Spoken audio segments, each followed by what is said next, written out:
So hello everyone and good morning सभी को। उम्मीद करता हूँ मेरी वॉइस प्रॉपर आ रही होगी सभी तक। एक बार कंफर्म कर देंगे।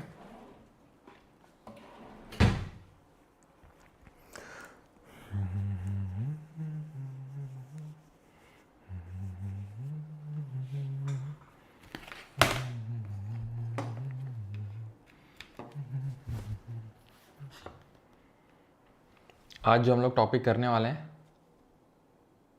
उसका नाम क्या है? दिख नहीं रहा? Chemical reaction and equation. ठीक है, छोटा सा टॉपिक है, ज़्यादा बड़ा नहीं है। मतलब जैसे कल बहुत बड़ा टॉपिक था, उससे कंपैरिजन में बहुत छोटा टॉपिक है ये। ठीक है, सारी चीज़ें प्रॉपर है। चलो प्रॉपर है तो क्वेश्चन लगाओ। फिर पहला क्वेश्चन ये रहा, डॉबरनेयर का लॉ ऑफ ड्रैग। पहला क्वेश्चन हो। अच्छा, कितने लोग क्या गंगा मेला सेलिब्रेट किया जाता है? जैसे आज जो है ना, कई जगहों में गंगा मेला सेलिब्रेट किया जाता है। जैसे कि कानपुर जैसी जगहों में गंगा मेला मनाया जाता है, कलर चलता है होली से भी ज़्यादा। क्यों? हालेलुया हालेलुया बेटे सूर्यांश, करवाएं तुमको हालेलुया अभी है। बेल्ट ट्रीटमेंट पता है ना तुमको? डॉबरनेयर का law of triad, it group the elements in set of three called as triads. The atomic mass of the middle element was approximately the average of the first and the third elements. Yes, पहले और तीसरा जो है ना उसका average निकालोगे, बीच वाला निकल के आएगा। Elements were arranged in decreasing order their atomic mass. नहीं भाई, नहीं मेरे भाई। ठीक है, एटॉमिक मास की अगर बात करेंगे तो ये इंक्रीजिंग ऑर्डर में लगाया था, ना कि डिक्रीजिंग में। Option number A 1 and 2 only. ठीक है, डॉबरनेयर जी के कितने लॉ ऑफ ट्राइड दिए थे? क्यों, कितने ट्राइड्स दिए थे? So I don't know sir. Okay, Sheetala Saptami मनाते हैं। अच्छा सर, मैं 12 दिन से नहीं पढ़ा हूँ, तो आज इतना पढ़ो तुम, आज इतना पढ़ो कि पूरा रिग्रेट ख़त्म कर दो आज। ठीक है, चलो ओके, हो गया। हाँ, तो 3 लॉ ऑफ ट्राइड दिए थे, मतलब 3 ट्राइड्स दिए थे। ठीक है, 3 थे अकॉर्डिंग टू RRB, 4 हैं according to SSC, 5 according to Google. ठीक है, न्यूलैंड का लॉ ऑफ ऑक्टेव्स कब दिया गया? 1865 में, 1865 में। Elements were arrange in increasing order the atomic mass. Every eighth element had properties similar to the first element. The law was valid in elements, was not valid for elements beyond calcium. Okay. Mendeleev का periodic table, जिनको father of modern periodic table बोलते हैं, Mendeleev, जिन्होंने अपनी periodic table दी थी 1869 में। अगर आपको याद हो, जर्मन जो पेपर है उसमें पब्लिश हुआ था, याद है? 1872 में वो पब्लिश हुआ था जर्मन पेपर में, ये बस ध्यान रखना है। दिया 1869 में था। It arranged elements in increasing order और द एटॉमिक मास। बिल्कुल, atomic mass atomic mass atomic mass ही चल रहा था। एटॉमिक नंबर पे कब आया था? क्यों? एटॉमिक नंबर पे, तो एटॉमिक नंबर पे हेनरी मॉजले ने 1913 में बोला था। ठीक है, हेनरी मॉजले ने। The table had 8 groups and 7 periods. इस सारणी में 8 समूह और 7 आवर्त थे। ये स्टेटमेंट बिल्कुल आपका क्या है? सही है। ठीक है, lanthanides and actinides were included in the original table. No, they were not. Option number A. Lanthanide actinide की अगर बात करेंगे तो ये आपके थर्ड जो नंबर का ग्रुप है ना, जिसको 3B भी बोलते हैं, 3B या थर्ड ग्रुप। तो जो 3B है या थर्ड ग्रुप है उसमें आते हैं, उसमें लैंथेनाइड भी आता है, एक्टिनाइट भी आता है, लेकिन पीरियड अलग अलग हो जाएगा। लैंथेनाइड का 6th हो जाएगा, एक्टिनाइड का 7th हो जाएगा। और ये आते हैं कहाँ पर? ये आते हैं F ब्लॉक में, जिनको कि अपन बोलते हैं क्या? Inner transition metals, ITM। Okay, ला से लेके लू तक है वो, लैंथेनाइट से लेके लूटेटियम तक, और वो है एक्टेनियम से लेके लॉरेंशियम तक, है ना। मॉडर्न पीरियोडिक टेबल के बारे में यहाँ पर स्टेटमेंट दिए हुए हैं। It was proposed by Henry Moseley 1913। Yes, elements are arranged according based on their atomic number. Yes, increasing atomic number के ऑर्डर में अरेंज्ड होते हैं ये। ठीक है, और जो थर्ड स्टेटमेंट है वो क्या है? The table contains 18 groups and 7 periods. ये भी सही है आपका, है ना, कि 18 ग्रुप और 7 पीरियड होते हैं, 7 समूह देखने को मिलते हैं। तो ये भी सही है। Option number D 1, 2 and 3। And the last question is this, consider the following statement about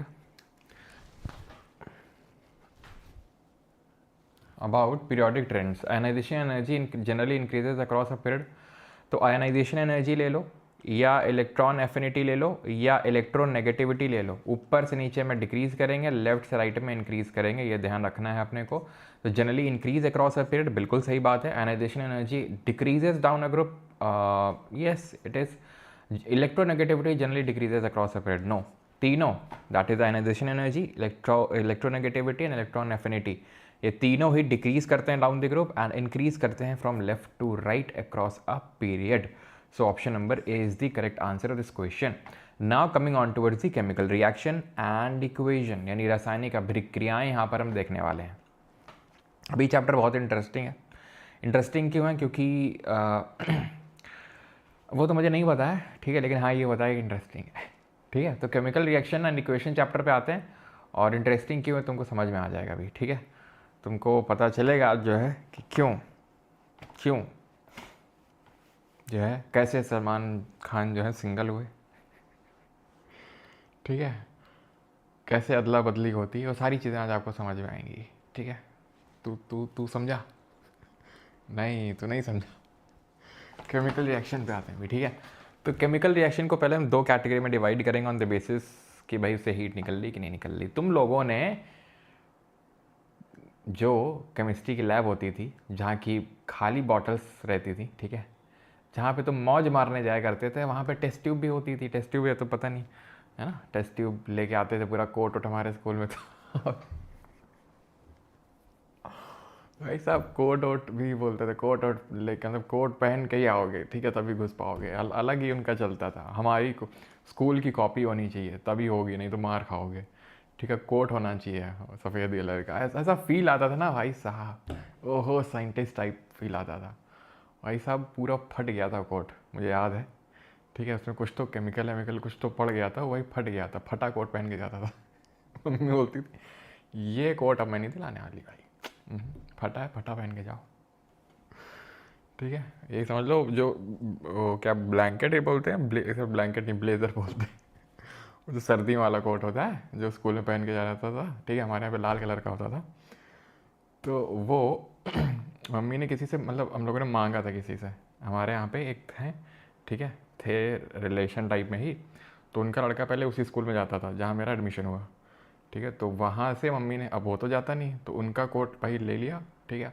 और वो कोट मैंने कक्षा 12वीं तक चलाया, समझ रहे हो, गरीबी देखी।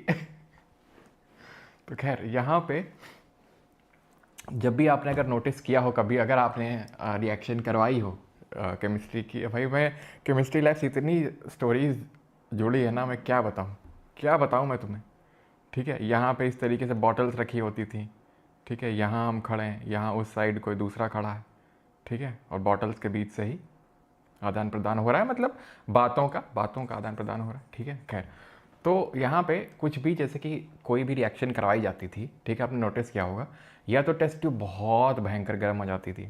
आपने नोटिस किया कि टेस्ट ट्यूब एकदम धुआं सा निकलने लगता था, धुआं हो गया। उस रिएक्शन को बोलते हैं एक्सोथर्मिक।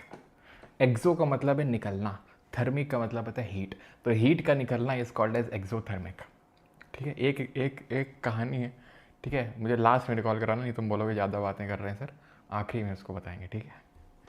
एंडोथर्मिक, तो एंडोथर्मिक में क्या है, हीट जाती है अंदर। हीट अंदर जा रही है, दैट इज एंडोथर्मिक।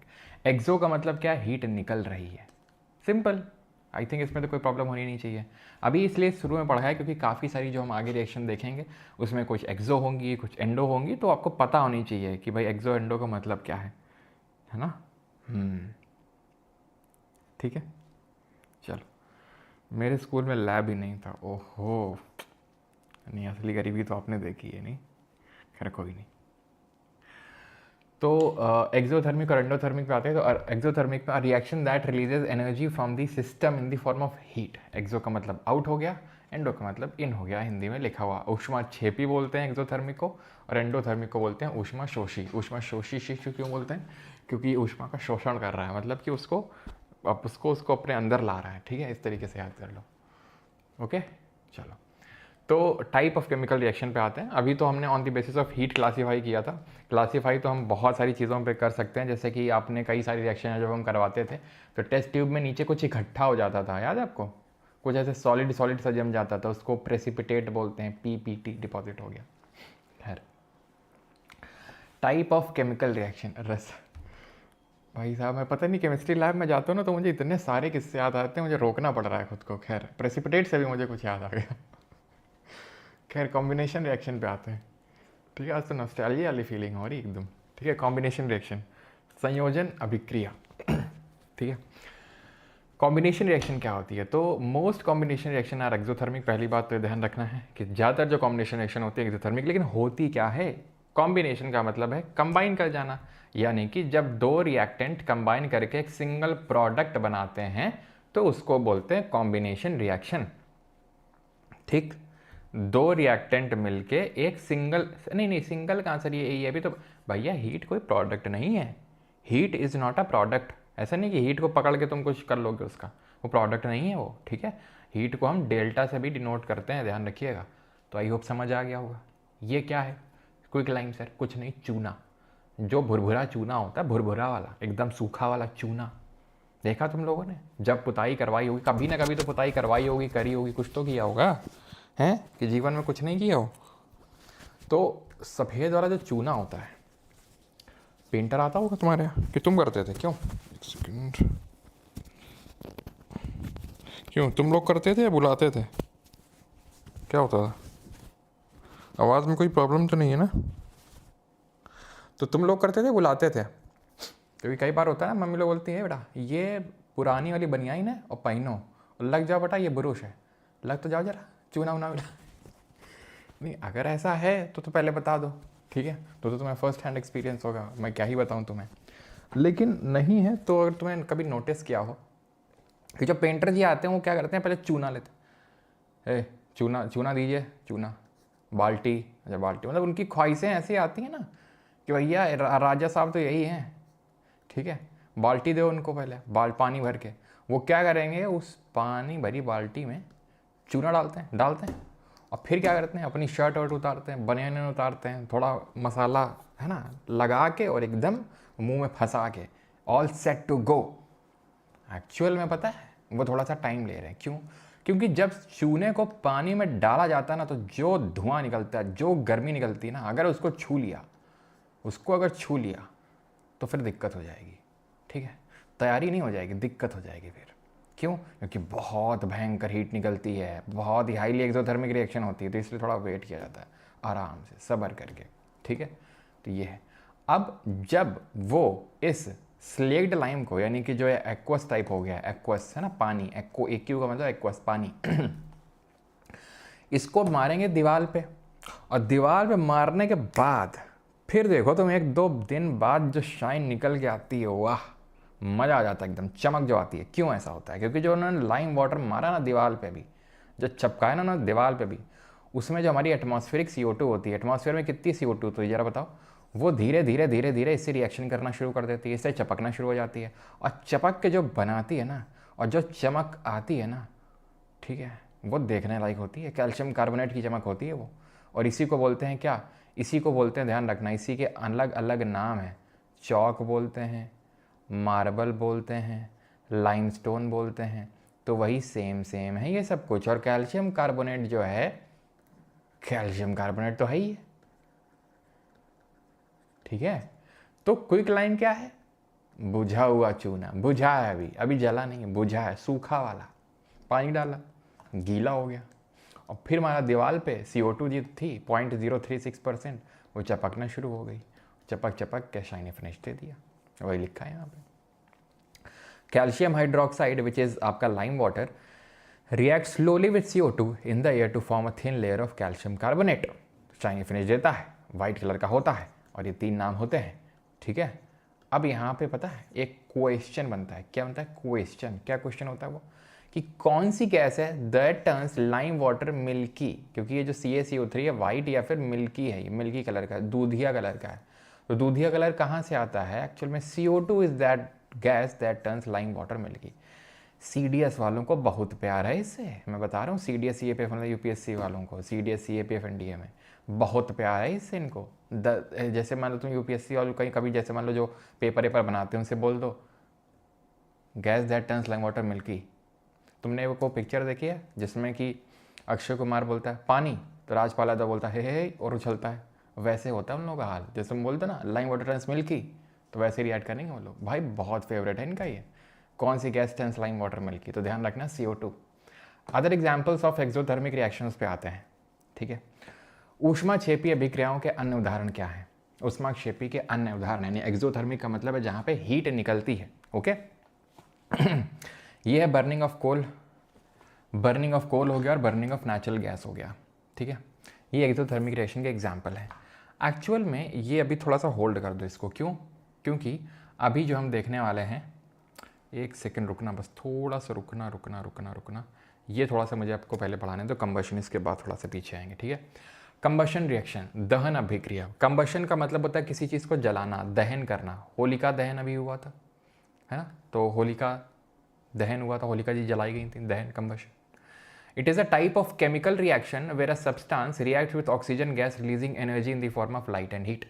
तो कंबशन रिएक्शन में क्या होता है कि जलाया जाता है, और जलाया बिना ऑक्सीजन के प्रेजेंस में जा ही नहीं सकता। जैसे कि तुमने वो पान देखा है, फायर पान, फायर पान मुंह में रखते हैं, आग नहीं लगती, मुंह जलता नहीं, क्यों? क्योंकि जैसे मुंह बंद करते हैं आप, मुंह बंद करने के तुरंत बोला जाता है, जैसे मुंह बंद करते हैं ऑक्सीजन की सप्लाई कट हो गया ऑक्सीजन सप्लाई, तो कंबशन हो ही नहीं पाएगा, जल ही नहीं पाएगा, ठीक है। तो आपका पान वहीं जैसे मुंह बंद किया बुझ गया, खत्म, समझ रहे हैं आप? तो वो होता है फायर पान। तो ऑक्सीजन के बिना तो कुछ जल ही नहीं सकता है, ठीक है। तो combustion always takes place in the presence of oxygen, जैसे यहाँ पर आप देख रहे हैं, ठीक है, यहाँ पे आप देख रहे हैं।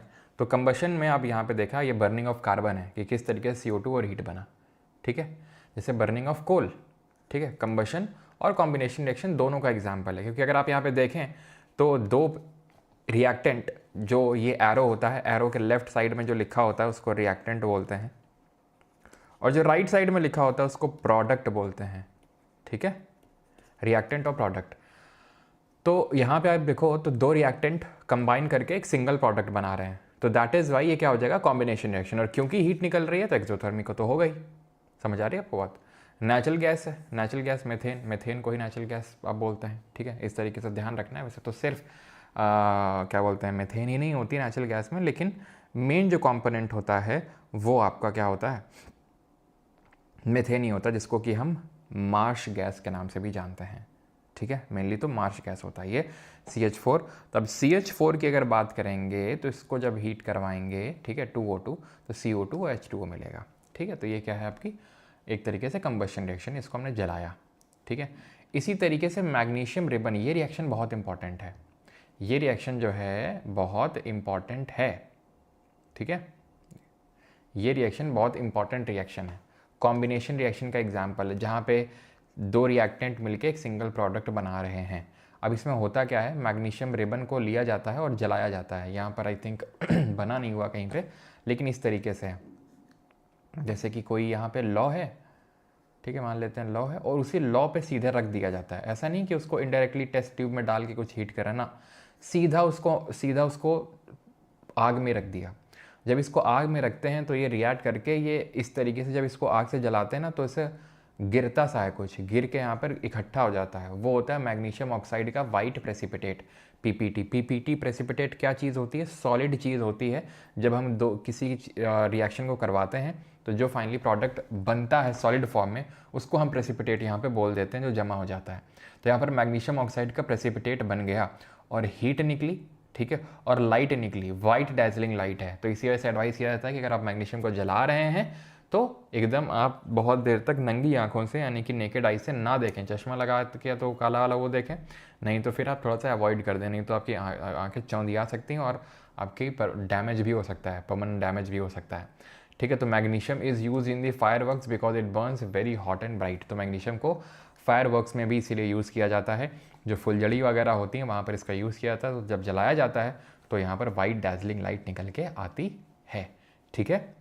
Magnesium is clean before burning in air because it reacts with atmospheric O2 to form MgO। तो क्वेश्चन इस तरीके से पूछ सकता है कि मैग्नीशियम को सैंड पेपर के साथ रब क्यों किया जाता है। सैंड पेपर क्या होता है, कुछ नहीं, रेगमाल सुने हो, रेगमाल जो पेंटर लोग अपने लगाते हैं, है ना, पहले दीवार में कर कर कर कर कर कर एकदम बराबर करने के लिए, तो वही होता है। तो इसलिए इसको रब किया जाता है, सो दैट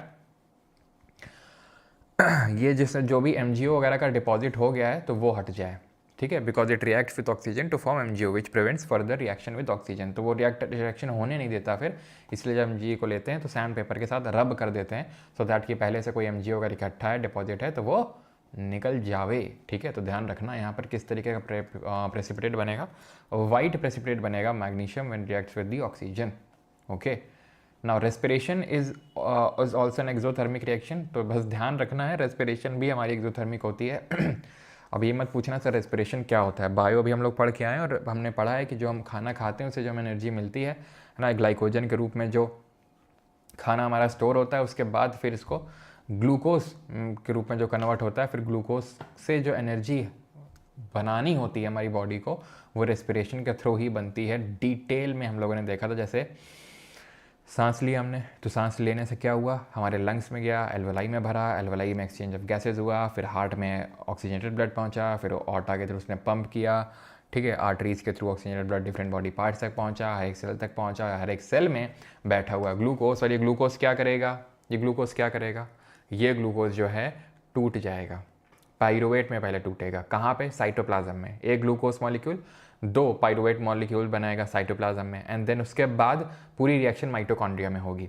2 ATP बनेगा साइटोप्लाज्म में, देन माइटोकॉन्ड्रिया में 2 ATP बनेगा उसके इंटरनल कंपोनेंट मैट्रिक्स में, और 36 ATP बनेगा, 34 ATP बनेगा कहाँ पर, अब जो उसका ये क्रिस्टे है, इनर मेम्ब्रेन है, ठीक है, माइटोकॉन्ड्रिया की, वहाँ पे। तो टोटल 38 ATP की एनर्जी बनती है। तो क्योंकि एनर्जी निकल रही है इन दी फॉर्म ऑफ हीट निकल रही है, तो जब हम जैसे कुछ भी काम करते हैं तो हमारा शरीर गर्म हो जाता है कि नहीं हो जाता है, क्यों, क्योंकि हमारा जो ग्लूकोज है जो हमने खा रखा है वो एनर्जी के तौर पे बाहर निकला है, तो एनर्जी जो है वो हीट के फॉर्म में बाहर निकली है। तो रेस्पिरेशन भी कैसी रिएक्शन होती है, एक्सोथर्मिक रिएक्शन होती है, ऊष्मा क्षेपीय अभिक्रिया होती है, हीट निकलती है। कॉम्बिनेशन का ही उल्टा होता है डीकम्पोजिशन। कॉम्बिनेशन में क्या हो रहा है, दो चीज़ें कंबाइन हो रही हैं। कंबशन का मतलब होता है जलना, कंबशन का मतलब होता है जलना, सिंपल। कॉम्बिनेशन का मतलब है जहाँ दो चीज़ें मिलकर एक सिंगल प्रोडक्ट बना रही हैं, ठीक। डिकम्पोजिशन में होता है जहाँ पे एक सिंगल चीज़ दो चीज़ें बना रही है। समझ में आई आपको चीज़, क्यों आपको ये चीज़ समझ में आई? बहुत ही बेसिक सी चीज़ है, बहुत ही बेसिक सी चीज़ है कि एक सिंगल चीज़ दो या फिर दो से ज़्यादा चीज़ों में टूट रही है। So it is a type of chemical reaction where single compound breaks down into 2 or more simple products, often requiring energy in the form of heat, light और decomposition। वैसे वहाँ पर कॉम्बिनेशन रिएक्शन जनरली एक्सोथर्मिक होती है, यानी कि heat निकलती है और यहाँ पे हीट चाहिए होती है, ओके। डिकम्पोजिशन का मतलब है टूटना। क्या मतलब होता है, टूटना। टूटती तीन चीज़ों की वजह से है, कोई भी चीज़ तीन चीज़ों के से टूटती है। या तो हीट कैसे टूटेगी तो थर्मल डिकम्पोजिशन बोलेंगे, ठीक है, या वो उसमें इलेक्ट्रिसिटी डालेंगे तो इलेक्ट्रोलिसिस बोलेंगे, या इलेक्ट्रोलिटिक डिकम्पोजिशन बोलेंगे, या वो लाइट की वजह से टूटेगी तो फोटोलिसिस या फोटोलिटिक डिकम्पोजिशन बोलेंगे। तो फोटोलिटिक, इलेक्ट्रोलिटिक या थर्मोलिटिक डिकम्पोजिशन। डिकम्पोजिशन तीन कारणों की वजह से हो सकता है, या तो हीट की वजह से, या इलेक्ट्रिसिटी की वजह से, या लाइट की वजह से। तीन हमें पढ़ना है डिकम्पोजिशन। पहला वाला देखो, ठीक है, ओके। तो पहला वाला आप यहाँ पे देख पा रहे हो, एक सेकेंड, वॉइस आ रही है प्रॉपर, एक बार जरा कंफर्म करना।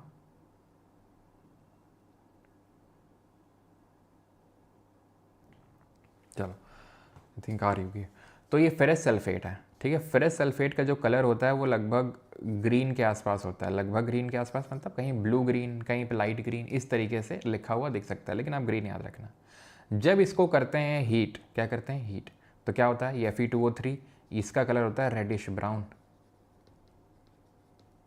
Reddish brown, okay. और निकलती है सल्फर डाइऑक्साइड और निकलती है sulphur trioxide, SO3। Endothermic reaction होती है, यानी हीट की नीड पड़ती है। ये देखो हीट, SO2 जो होती है ये गैस ही रिस्पॉन्सिबल होती है, जो हमारे सॉक्स नॉक्स, जो हमारी एसिड रेन होती है ना, उसके लिए यही रिस्पॉन्सिबल होती है सल्फर डाइऑक्साइड, जिसकी की ध्यान रखना पंजेंट स्मेल होती है। पंजेंट स्मेल का मतलब है बड़ी अजीब सी, चोक कर देने वाली स्मेल होती है, यानी कि ऐसे एकदम से सांस ले लोगे ना तो एकदम अजीब सा लगेगा, सांस रुक सी गई है, ठीक है। तो सल्फर डाइऑक्साइड अब ऐसा नहीं कि एकदम से निकलती है, सांस लेते रहना। इसीलिए मैं बोलता हूँ कि बेटा बड़ू सांस पे ध्यान देने का। सांस आया तो आया, सांस गया तो गया, ठीक है। तो बड़ू सांस पे ध्यान देने का। अगर तुमने सांस पे ध्यान नहीं दिया सेशन करवाते वक्त और फिर एकदम से डीप ब्रीथ का याद आया तुम्हें कि डीप ब्रीथ ले लेते हो और उस टाइम अगर सोटू निकल आई, गए तुम बेटा काम से, ठीक है, मतलब बेहोश हो जाओगे, ठीक है, ज़्यादा कुछ तो नहीं होगा, ठीक है, अगर वो ऐसा हो सकता है, ठीक है।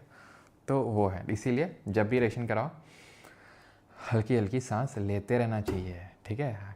इसमें बोला जाता है हाथ से टेस्ट ट्यूब से अपनी ओर हल्का सा करते रहो पुश उसको, ताकि अगर हल्की सी निकलेगी तो समझ में आ जाएगी, ठीक है। ऐसा स्मेल इसलिए करना होता है ताकि ज़्यादा स्मेल ना कर लो, ठीक है, जिसमें पंजेंट स्मेल होती है।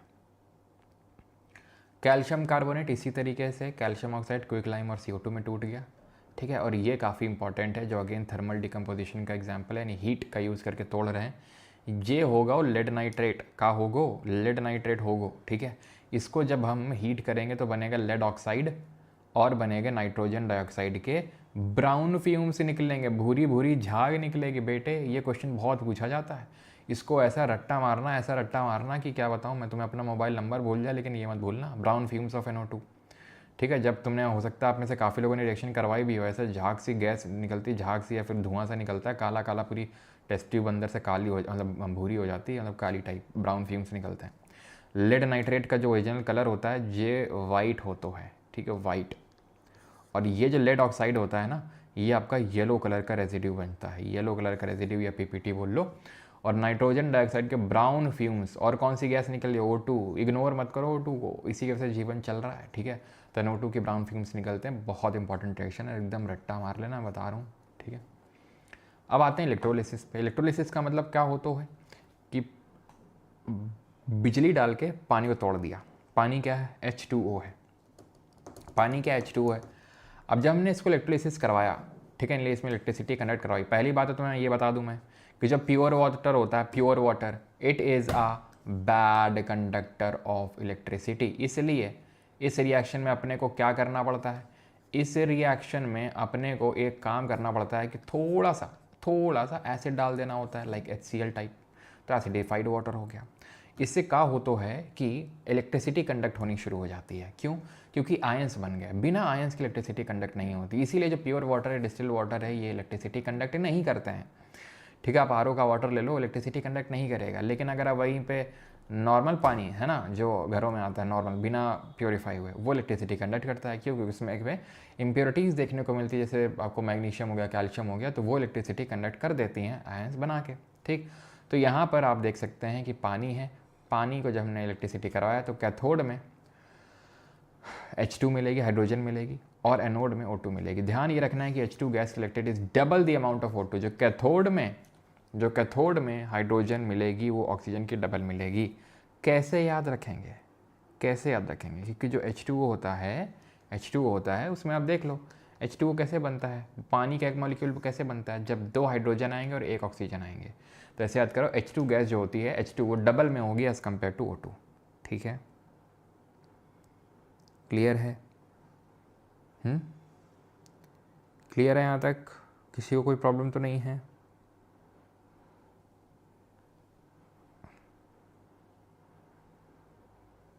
चलो आगे बढ़ते हैं। अब आते हैं फोटोलिसिस पे।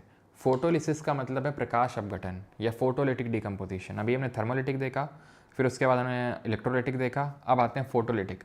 फोटो का मतलब लाइट होता है, लाइट से डिकम्पोजिशन करवा रहे हैं। जैसे कि आपने देखा होगा आपके केमिस्ट्री लेबोरेटरी में, ठीक है, हमारे एक, अब चलो बता ही देता हूँ तुमको, एक क्या नाम था उनका, राम बाबू, जो हमारे केमिस्ट्री का लैब अटेंडेंट थे, उनका नाम था राम बाबू, ठीक है।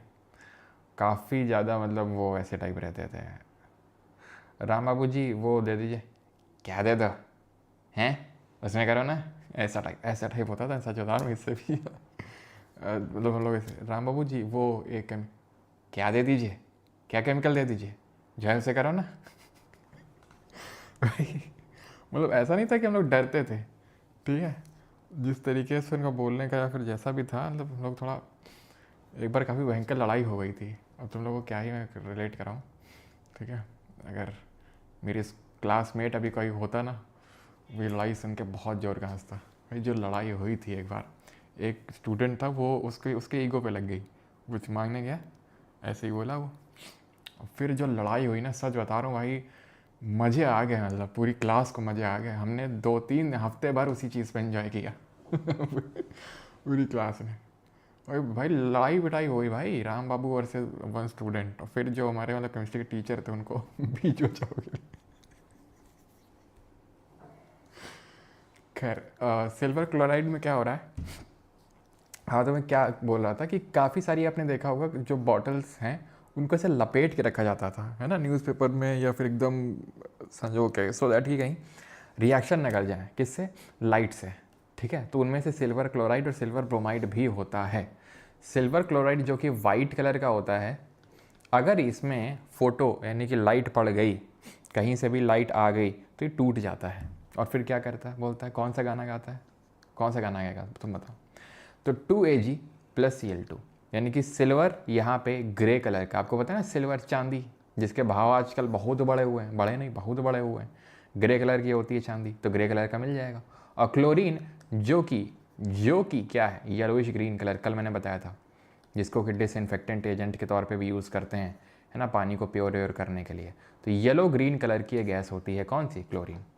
जरा क्लोरीन का एटॉमिक मास बताओ। इसी तरीके से सिल्वर ब्रोमाइड है, ये भी टूट के सनम, ठीक है, ऐसे ही तुझको चाहूँगा ये वाला गाना गाएगा, और सिल्वर अलग हो जाएगा, ब्रोमीन अलग हो जाएगा। और इन दोनों को ब्लैक एंड वाइट फोटोग्राफी में यूज़ करते हैं। ब्लैक एंड वाइट फोटोग्राफी में बेटे तुमने देखा है, तुम जेंजी टाइप के बच्चे हो ना, इसलिए भी तुम समझ नहीं पाओगे, पता नहीं समझ पाओगे नहीं। एक कैमरा हुआ करता था, उसमें एक रील पड़ती थी, पता है, ब्राउन या ब्लैक टाइप की, ब्राउन कलर की होती थी वो, एक फिल्म सी उसके अंदर पड़ती थी बेटा, उसमें यही कॉन्सेप्ट यूज़ होता था। ब्लैक एंड वाइट फोटोग्राफी उसी को बोलते थे। सिल्वर ब्रोमाइड की ऐसे कलरिंग होती थी, लाइट पड़ती थी, लाइट पड़ने की वजह से सिल्वर और ब्रोमीन टूट जाता था। Photographic film is coated with the chemicals, वो फोटोग्राफिक जो फिल्म हुआ करती थी। When light falls on the surface of the film, the expose part of the film is darkened from which photograph is developed, ठीक है। तो आप देख सकते हैं बिफोर डिकम्पोजिशन है, ठीक है। इसके बाद जब लाइट पड़ती थी, ठीक है, तो ग्रे सिल्वर अलग, ठीक है, ग्रे सिल्वर अलग, और जो क्लोरीन या ब्रोमीन है वो अलग हो जाएगा, ठीक है। क्लोरीन आपका येलोइश ग्रीन कलर का होता था, ओके। अब आते हैं डिस्प्लेसमेंट रिएक्शन पे, ठीक है। इसको समझने में और सुनने में तुम्हें काफ़ी आनंद आएगा, ऐसा मुझे प्रतीत होता है, ठीक है। तो ध्यान से समझना इसको। ये सर पता है जेंजी का, अच्छा पता है जेंजी का, हो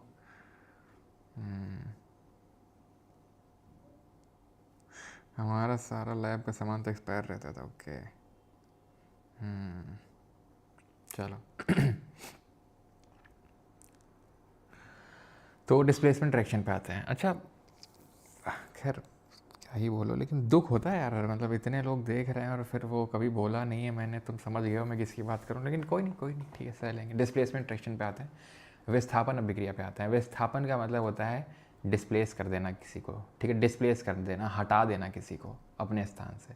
it is a type of chemical reaction in which a more reactive element displaces a less reactive element from its compound. Zinc and lead are more reactive elements than copper. Zinc and lead are more reactive than copper. जैसे यहाँ पर आप देखो, zinc copper sulphate हुआ क्या, ये single था, ये मिंगल्ड था, जिंक गया यहाँ पर, सल्फेट उठा ले जाऊंगा तुझे मैं डोली में, देखती रह जाएंगी सखियाँ तुम्हारी, समझ रहे हो। वही यहाँ पे भी हुआ, ठीक है, उठा ले जाऊंगा Cl2 को डोली में, कौन, लेड, देखती रह जाएंगी कॉपर तुम्हारी। क्यों ऐसा हुआ, क्यों ऐसा हुआ, तुम समझे दया तुम समझे दया कि नहीं समझे, नहीं समझे, समझाते हैं देखो।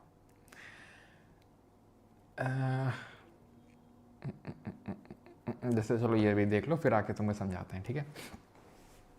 जैसे ये है यहाँ पर आयरन, ठीक है, ये है आम जिंदगी, ये है पहले की ज़िंदगी, जहाँ पर कॉपर सल्फेट सोल्यूशन नीले कलर का, ब्लू, अच्छा लिखा हुआ है, ब्लू कलर का कॉपर सल्फेट सोल्यूशन है ये, ठीक। आयरन रॉड डाली हमने, सब चंगा सी जिंदगी में सब शांति से चल रहा था। फिर एक दिन आया आयरन, फिर एक दिन आई ऐश्वर्या,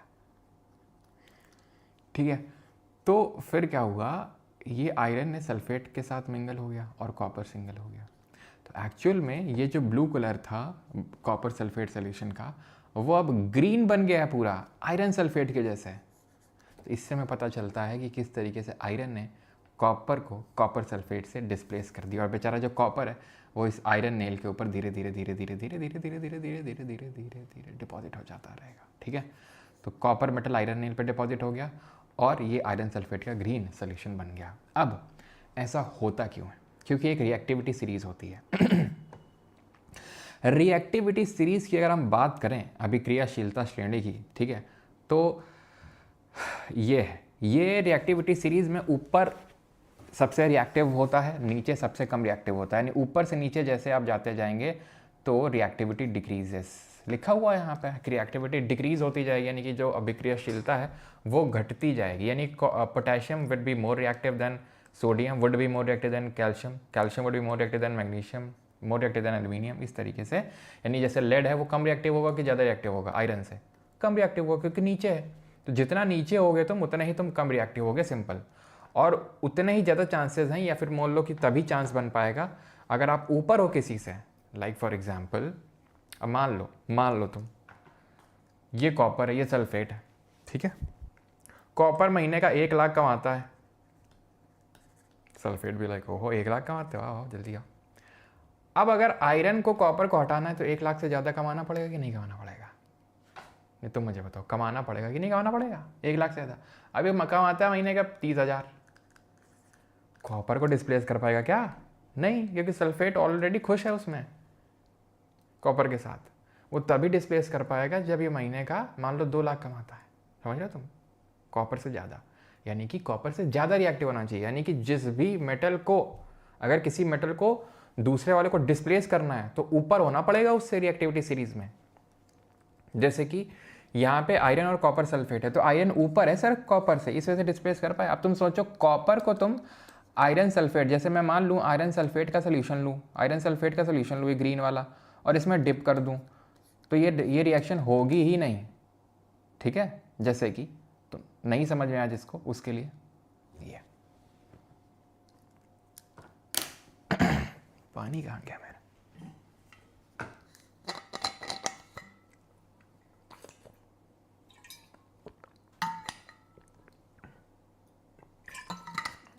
समझ में आया? हाँ, अब आ गया सर। वैसे तो समझ में नहीं आती केमिस्ट्री, लेकिन ये वाली केमिस्ट्री से के असली वाली केमिस्ट्री समझ में आ जाती है। इट इज़ लाइक वो, ये है आपका आयरन है, ठीक है, आयरन है ये कॉपर है, ये सल्फेट है, ठीक, ये है कॉपर सल्फेट, ये है आयरन। क्या हुआ? आयरन ने कॉपर को हटा दिया, आयरन सल्फेट बन गया, सल्फेट अब इसके साथ आ गया, कॉपर क्या हो गया? सिंगल हो गया। कॉपर क्या हुआ? सिंगल हो गया। अभी ये समझ में आई आपको ये चीज़? ठीक है, किस तरीके से डिस्प्लेसमेंट रिएक्शन होती है?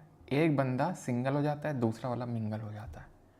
अभी भी अगर ना समझ में आया हो तो क्या ही मैं बोलूँ अब तो, ठीक है, समझ में आ गया होगा आई थिंक। अभी तो आपकी रिएक्टिविटी कितनी है सर? बेटा कैटरीना ने, हाँ, अब क्योंकि कैटरीना जी की बात आई है तो क्यों ना याद करवा दिया जाए आपको पूरी रिएक्टिविटी सीरीज। नहीं तो फिर आपको कैसे ही पता चलेगा यार कौन डिस्प्लेस कर पाएगा कौन नहीं कर पाएगा, किसकी ज़्यादा इनकम है किसकी कम इनकम है। तो याद करवा देते हैं, अब कैटरीना जी की बात आई है तो कैटरीना जी से याद कर लेते हैं। क्या? कैटरीना ने कार मांगी ऑल्टोज एंड फरारी, किससे? इनसे, ठीक, दे नहीं पाए। तो फिर क्या हुआ? फिर कुछ नहीं, फिर क्या हुआ? फिर क्या हुआ? सिल्वर ऑडी दिला दी विक्की ने, बस खत्म। तभी तो ये डिस्प्लेसमेंट हुआ है। कैटरीना ने कार मांगी, ऑल्टोज एंड फरारी मांगी थी, ऑल्टो मांगी सलमान के पास, फरारी उसने मांग दी, सलमान जी दहल गए एकदम। फिर क्या हुआ? फिर क्या हुआ? विकी कौशल ने सिल्वर ऑडी दिला दी, कैटरीना जी भाग गई। ठीक है, तो इस तरीके से रिएक्टिविटी सीरीज तुम्हें याद हो जाएगी। कैटरीना ने कार मांगी, ऑल्टोज एंड फरारी, फिर भी क्या हुआ? फिर क्या हुआ? फिर सिल्वर ऑडी दिला दी विकी ने। समझ आई चीज? ओके, अब आ जाओ तुम डबल डिस्प्लेसमेंट, यानी कि दोहरा डिस्प्लेसमेंट। ओके सर आप रोड पे मत चलना, पैदल क्या पता कब बड़े सल्लू भाई मेरे को जान रही नहीं। सल्लू भाई गाड़ी लेके आता होगा। चलो डबल डिस्प्लेसमेंट पे आता है, दोहरा विस्थापन हो रहा है। It is a type of chemical reaction in which two compounds exchange their ions to form two new compounds. It is also sometimes called as precipitation reaction when one of the products is an insoluble solid. वहां पर क्या हो रहा था, एक बंदे का displacement हो रहा था, यहाँ पर दो दो बार डिस्प्लेसमेंट हो रहा है, दो दो बार डिस्प्लेसमेंट हो रहा है। और ये यहाँ पे एक चीज़ आप नोटिस करो, लिखा था कहाँ यहाँ पे, exchange their ions. Aqueous solution लेना पड़ता है यहाँ पर पानी में। जब पानी में घोलोगे इसको, मैं बताता हूँ कैसे एक्सचेंज ऑफ आयंस होता है, वो समझो पहले, तो वो समझो फिर समझ में आएगा डबल डिस्प्लेसमेंट। पानी में घोला क्या होगा, ये सोडियम आयन बन जाएगा और यहाँ से सल्फेट आयन निकल आएगा। यहाँ से पानी में डालोगे बेरियम आयन निकल आएगा और यहाँ से क्लोराइड आयन निकल आएगा। क्या होगा, ये सोडियम इसके साथ जाके चिपक जाएगा और ये बेरियम इसके साथ जाके चिपक जाएगा, तो दोनों का आदान प्रदान हो गया और इसका वाइट पीपीटी बन गया। समझ में आई बात, समझ में आई बात। यानी कि डबल डिस्प्लेसमेंट में क्या हो रहा है, एक्सचेंज ऑफ आयंस हो रहा है, यानी आयनों का आदान प्रदान हो रहा है दोहरे विस्थापन द्विविस्थापन अभिक्रिया में। सिंपल यहाँ पर भी वही हो रहा है, lead nitrate potassium iodide, lead का आयन बनेगा, नाइट्रेट आयन बनेगा, पोटेशियम आयन बनेगा और इसका आयोडीन का बनेगा। एक्सचेंज होके यहाँ पे लेड आयोडाइड का येलो पीपीटी बनेगा। वहाँ बेरियम सल्फेट का वाइट पीपीटी बन रहा था प्रेसिपिटेट, और यहाँ पर येलो प्रेसिपिटेट बनेगा लेड आयोडाइड का। यहाँ पर बेरियम हाइड्रोक्साइड है, बेरियम Ba2+, बेटा मांगे कार, याद है कल कुछ पढ़ा था हम लोगों ने, स्कूटर बाप रोए। तो यहाँ पर Ba2+ बनेगा, यहाँ हाइड्रोक्सिल आयन बनेगा यानी कि Ba2+, और यहाँ OH नेगेटिव, यहाँ पर NH4 अमोनियम आयन बनेगा positive, chlorine Cl2 negative, Cl negative. ठीक है, अब ये देखो BaCl2 बन गया। BaCl2 ही क्यों बना, क्यों, क्योंकि Ba की वैलेंसी 2, क्लोरीन की कितनी है, 1 है।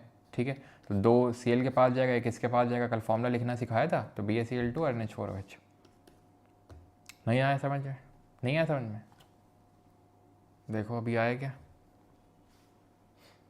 अभी आया क्या, बिश्नोई भाई आ गए। हाँ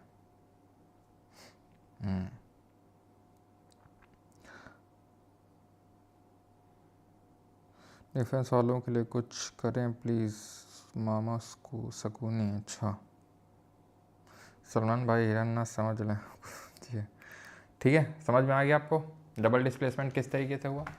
यानी कि ये लेके चला गया और ये लेके चला गया, डबल डिस्प्लेसमेंट हो गया, आदान प्रदान हो गया।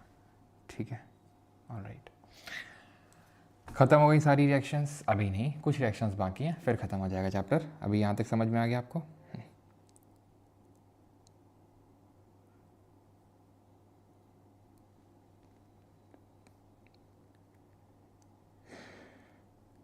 अब नहीं भूलेंगे सर जी, ऐसा ही समझाया करो, बस कोशिश बेटा यही रहती है कि कैसे आसानी से समझाया जा सके। सर कितने टाइम और लगेगा कंप्लीट होने, टेक्नीशियन का एग्ज़ाम है, बस थोड़ी देर लगेगा, आजकल लेक्चर तो छोटा है ना।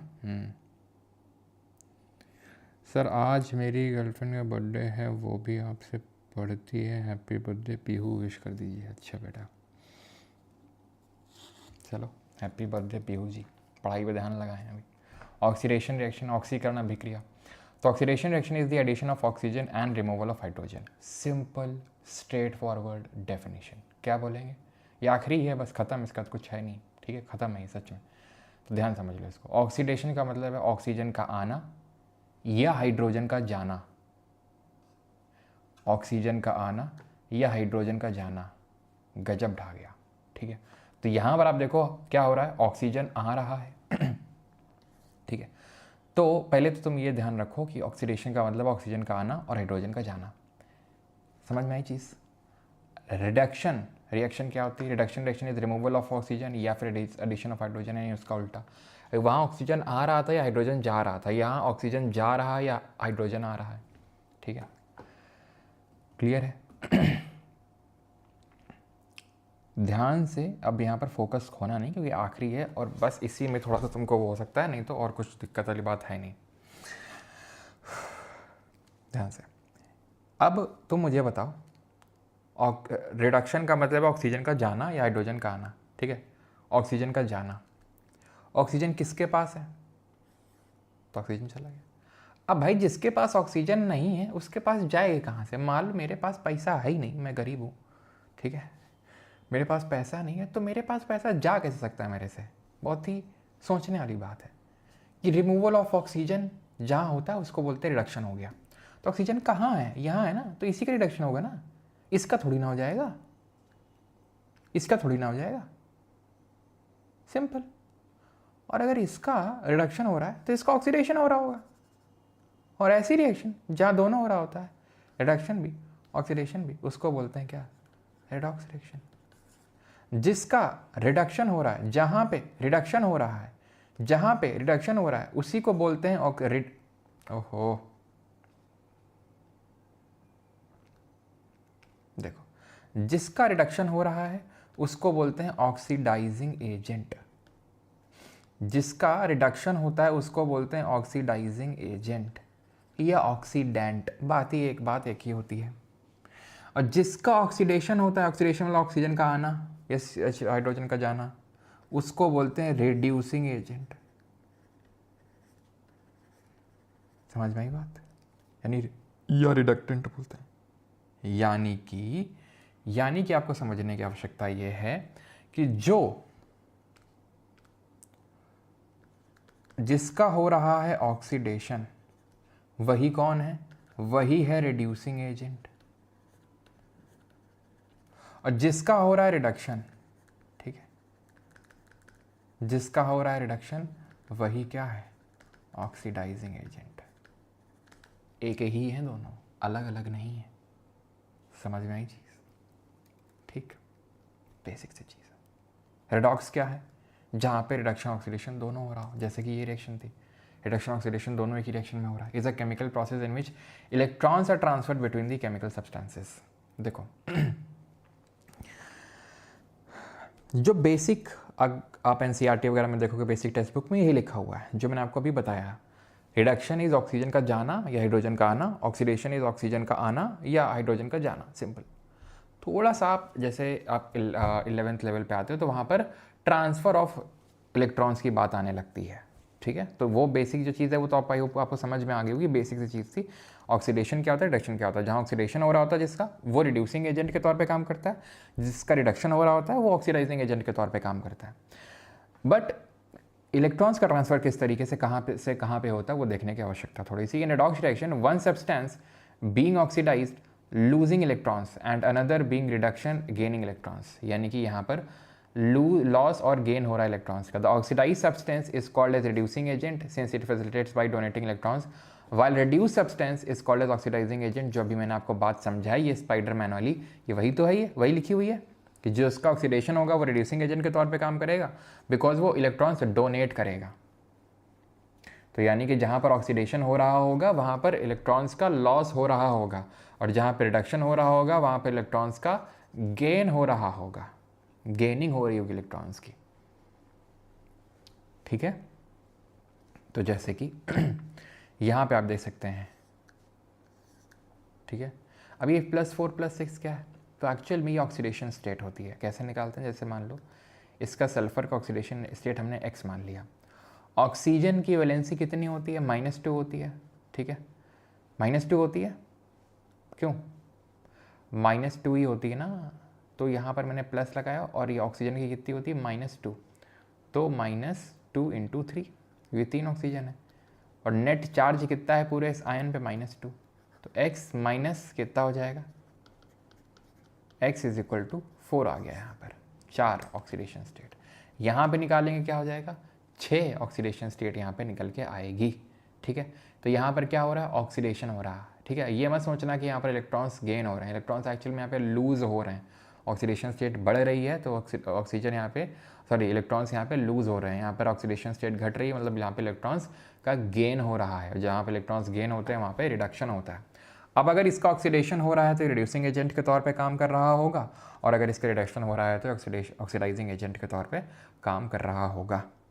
ठीक है, अब कुछ हमारी रिएक्शंस होती हैं जैसे कि जो अभी हम देखने वाले हैं, जो ऑक्सीडेशन रिएक्शन का एग्जाम्पल होती हैं, जैसे कोरोजन, जंग लगना, जिसको संक्षारण बोलते हैं।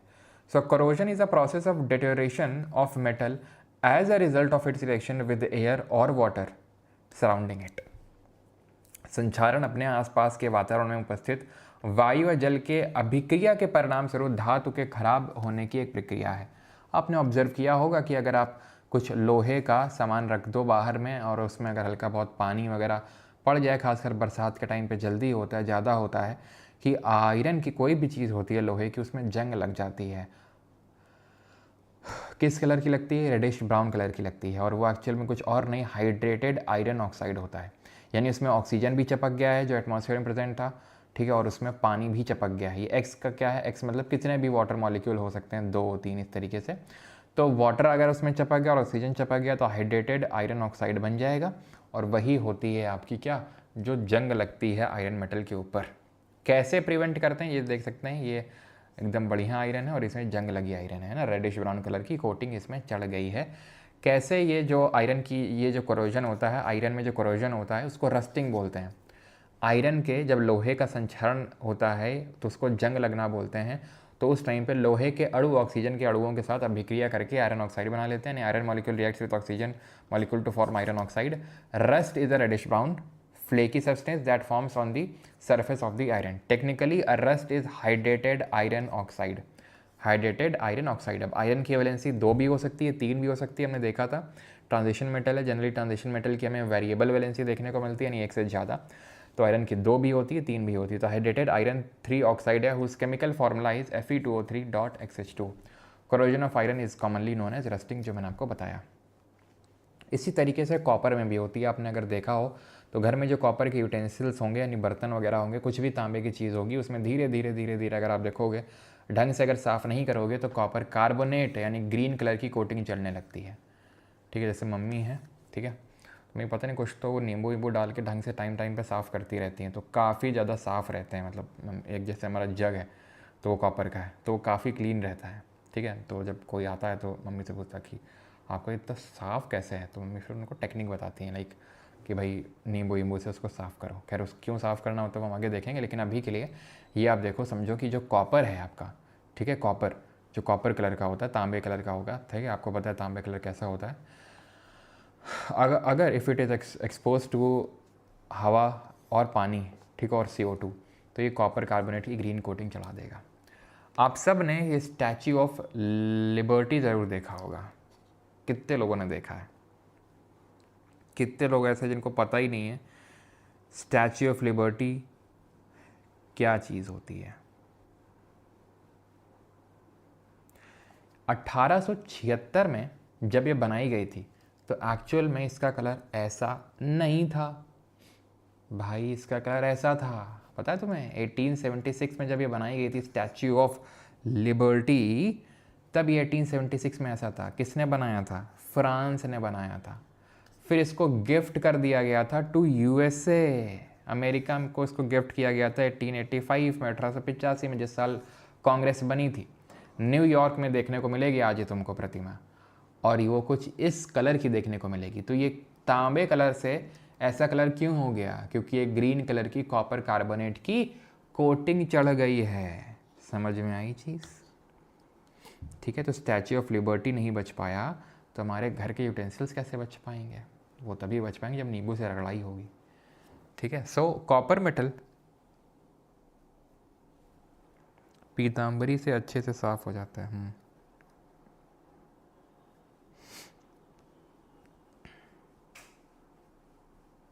अब अच्छी लग रही है। हाँ ये भी है। चलो आगे बढ़े।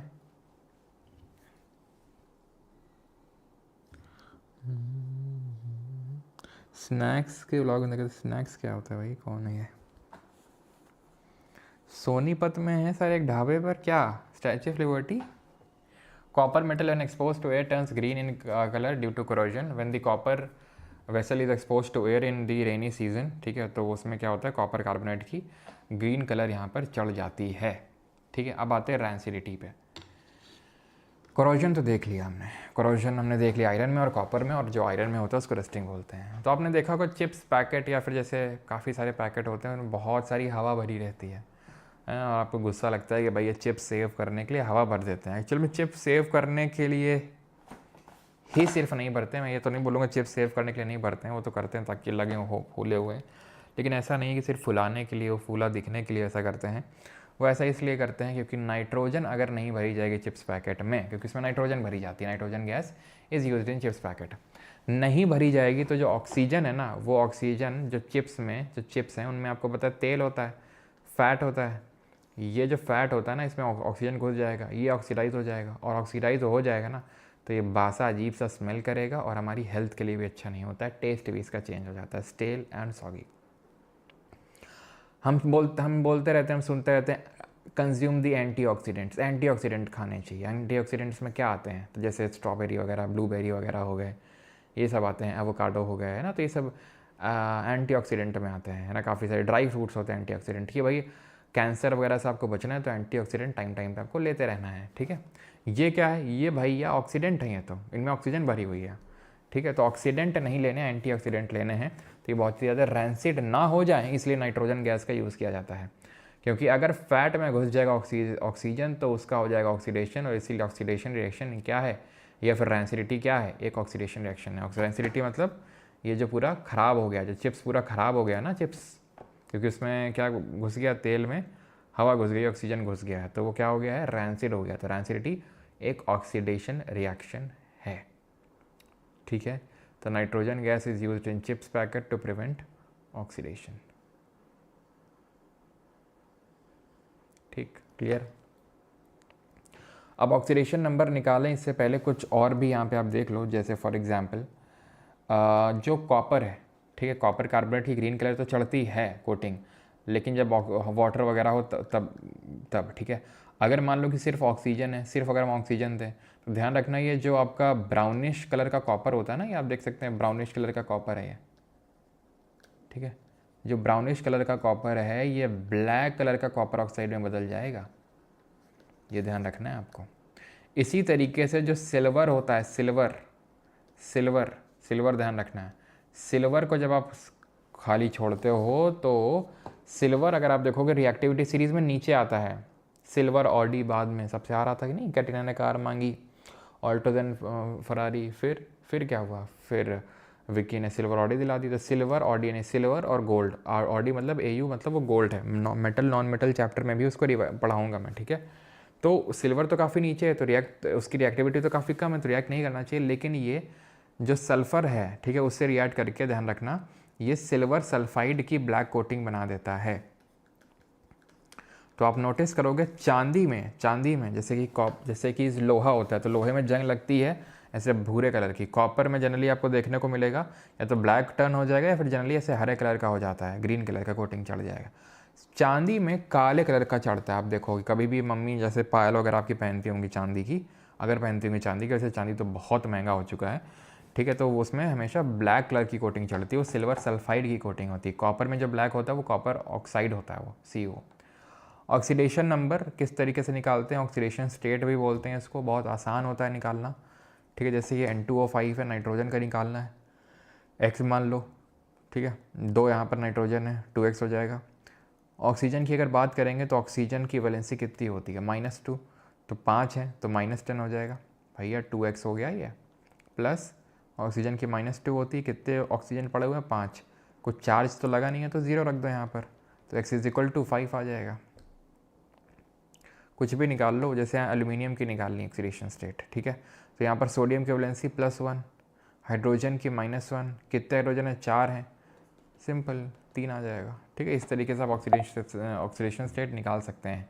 एक चीज़ और होती है यहाँ पर, and that is your balancing of chemical reaction, balancing, ठीक है। बैलेंसिंग ऑफ केमिकल रिएक्शन क्या चीज़ होती है, बैलेंसिंग का मतलब ये होता है बैलेंस करना, यानी कि दोनों साइड में रिएक्टेंट और प्रोडक्ट साइड में नंबर ऑफ एटम्स को बराबर करने की प्रक्रिया को बोलते हैं बैलेंसिंग ऑफ केमिकल इक्वेशन, ये रिएक्शन। क्लास 7th 8th में हमें ये चीज़ सिखाई जाती है जो मुझे बिल्कुल नहीं आती थी। मैं क्या करता था, ठीक है, एक बगल में मतलब जब हमारा एग्ज़ाम होता था तो ऐसा होता था जैसे हम क्लास 7th में ही था शायद, हाँ क्लास 7th की बात है, तो जैसे मैं क्लास 7th में था, ठीक है, और मेरे बगल में क्लास 8th के एक भैया बैठते थे, ठीक है, वो क्या थे, मेरे एक कॉमन फ्रेंड के बास्केटबॉल उनके साथ खेला करते थे, मतलब मैं जो मेरा फ्रेंड था उसके साथ ही बास्केटबॉल खेला करते थे, तो मैंने ऐसी थोड़ी सेटिंग बिठा ली अपनी। मुझे इससे बड़ी दिक्कत होती थी भाई, ठीक है, बैलेंसिंग से भी मैं सिखाता हूँ कैसे क्या करनी होती है। इसमें कुछ नहीं होता है, जैसे कि अभी नंबर ऑफ़ आइटम्स को बैलेंस करने होते हैं, ठीक है, जैसे यहाँ पर लेड है 2, तो यहाँ पे 2 लेड लिख दिया, ठीक है, अब देखो 2 लेड यहाँ है, 2 लेड यहाँ हो गया, ऑक्सीजन 2 यहाँ पे है, यहाँ पे भी 2 ऑक्सीजन है, कार्बन 1 है, कार्बन 1 है, बैलेंस हो गई, सिंपल, ठीक है। तो ये बैलेंसिंग होती है। एक दो और मैं आपको करवा देता हूँ, वैसे जनरली क्वेश्चन बनता नहीं है इनमें, लेकिन बन सकता है। Like for example X Y लिख दिया और आपसे पूछ ली कि एक्स और वाई की वैल्यू बताओ, है ना। आप बॉयज़ स्कूल, हाँ this is unbalanced. ICSE board में 7th क्लास में ही बैलेंसिंग, यस आईसीएसई बोर्ड से ही हूँ मैं, तो 7th क्लास में ही था वो, ठीक है, मुझे याद है अच्छे से, फिर मुझे बनता नहीं था भाई, क्योंकि तुम्हें समझ नहीं आता था। एक तो नया नया मैं गांव से आया, मुझे अंग्रेजी समझ पर लेना पड़ती, क्या चल रहा है। तो उनका नाम आज ही मुझे याद है, रजत सोनी नाम था उनका, ठीक है, काफ़ी लंबे टाइप थे, और वो कहते थे कि पहले बेटा पूरा पेपर ख़त्म कर लो अपना, ठीक है, जब हो जाए तो हमको बीच में डिस्टर्ब मत करना, अपना पेपर पास ऑन कर देना, हम उसमें लिख देंगे और वही लिख देना उसमें। जब भी मेरा पूरा पेपर हो जाता था तो केमिकल रिएक्शन इक्वेशन करने के लिए मैं इन्हीं को पेपर पास ऑन कर देता था, क्वेश्चन पेपर में लिख देते थे अपना, बस मेरा काम हो जाता था। फिर हुआ क्या, कुछ टाइम में शायद इनका चेंज हो गया था, मतलब फिर मेरे बगल नहीं बैठे थे, फिर मम्मी से मुझे सीखना पड़ा था। फिर मुझे मम्मी की जो है ज्ञात शक्तियों के बारे में पता चला। मम्मी ने बोला केमिस्ट्री तो मेरा फेवरेट सब्जेक्ट रहा है, हाँ अभी सिखाते हैं तुमको बैलेंसिंग। तो बैलेंसिंग थोड़ी बहुत मम्मी ने सिखाई, थोड़ी बहुत मैंने कभी ट्राई भी नहीं की, तो इसलिए मुझे कभी आई नहीं, खैर, लेकिन काफ़ी आसान चीज़ होती है।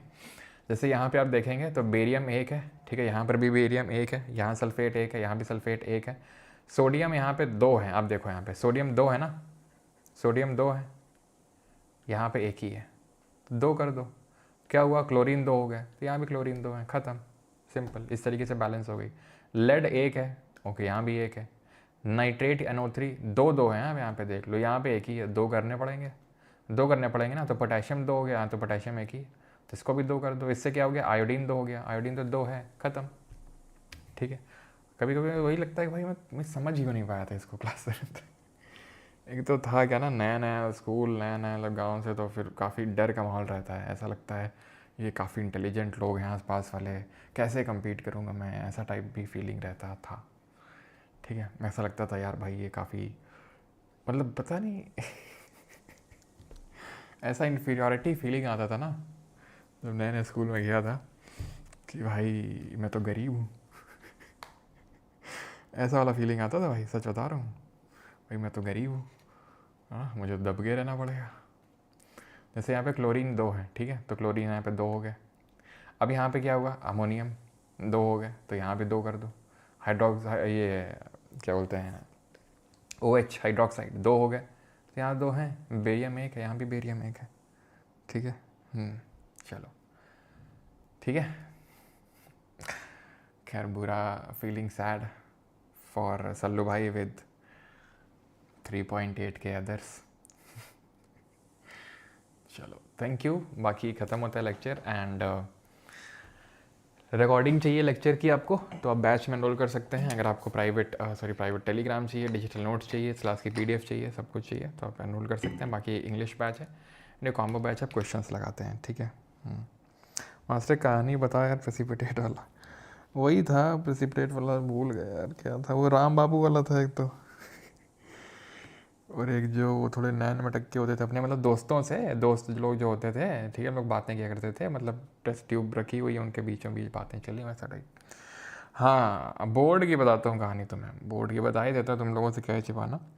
बोर्ड में क्या था कि ऐसा था कि अब मैं कहीं पे केमिस्ट्री कोचिंग पढ़ता था, ठीक है, हमारे जहाँ स्कूल टीचर हुआ करता था, ठीक है, उसकी कोचिंग में मैं नहीं जाता था, और वो इसको लेके डायरेक्टली इनडायरेक्टली मुझको काफ़ी उसने पिंच किया, टॉर्चर, इनडायरेक्टली इनडायरेक्टली जो भी है, ठीक है, जैसे आ जाए, ठीक है, मैं अकेला बैठा हूँ क्लास में, परमार कहाँ जा रहे हो, ठीक है, तो ऐसा टाइप। तो हुआ क्या कि मैंने प्रेशर में आके ज्वाइन कर ली कोचिंग, ठीक है, मैंने तो क्या ही इतना रिस्क लेना, ज्वाइन कर लेते, मार्क्स भी अच्छे मिलेंगे। तो धीरे धीरे करके उसने पूरे क्लास को अपनी कोचिंग बुला लिया। फिर आया बोर्ड का एग्ज़ाम, ठीक है, बोर्ड में प्रैक्टिकल्स होते थे, आपको ही पता होगा प्रैक्टिकल में क्या होता है, ठीक है। तो प्रैक्टिकल में क्या होता है कि हाँ, प्रैक्टिकल में ऐसा ऐसा था कुछ कि 80 नंबर का पेपर था if I am not wrong, और 20 नंबर का प्रैक्टिकल था, शायद ऐसा ही था कुछ, तो ठीक है। तो वी वर लाइक कि भाई 20 नंबर का ऐसा था कि प्रैक्टिक जो केमिस्ट्री का लैब था ना, वहीं पे प्रैक्टिकल्स हुए थे, कोई आया नहीं था बाहर से, वहीं स्कूल माहौल में ही प्रैक्टिकल्स हुए थे, ठीक। कुछ तो ऐसा ही था, पता नहीं, स्कूल से कोई आता नहीं था, लेकिन जो वो टीचर था उसी की ड्यूटी लगी थी वहाँ पे। तो वी वर इतना कॉन्फिडेंट, मतलब कि वो ही वॉज लाइक चेपो भाई, जितना चेप सकते हो उतना चेपो, आराम से, आराम आराम से लिखो। सब ने सब ने जैसे कुछ ऑप्शन मिलते हैं इसमें, एक्सपेरिमेंट उसमें लैब में कुछ करने के लिए, सब ने वही 2 किए, सब ने एक जैसा लिखा, सब ने वही चेपा, और सबको एक जैसे नंबर मिले। और इतना बड़ा शौक लगा ना, इतना बड़ा शौक लगा ना, जैसे मैं, मेरे केमिस्ट्री में काफ़ी अच्छे खासे आते थे, और केमिस्ट्री में जो पेपर है वो भी बहुत अच्छा गया था, बहुत अच्छा गया था केमिस्ट्री का पेपर। निकलने के बाद ऐसा था कि भाई इसमें तो फुल मार्क्स ही आएंगे, बहुत अच्छा गया था केमिस्ट्री का। और हम लोग सरप्राइज़ हो गए थे भाई जब मार्क्स आए, और जब बाद में पता चला कि ये झोल हुआ है, ठीक है, तब कोई ऑप्शन भी नहीं था, 12th भी जा चुकी थी, स्कूल से चले भी गए, उस टीचर का कुछ कर भी नहीं सकते थे। खैर कोई नहीं, अपना अपना दुख है।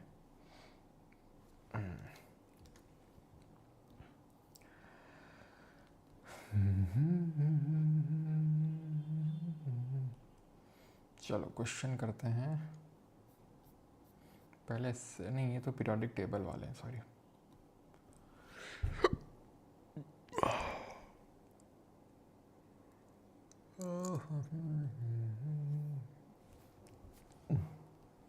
चलो करो जरा पहला क्वेश्चन। हैरेसमेंट का केस कर देते।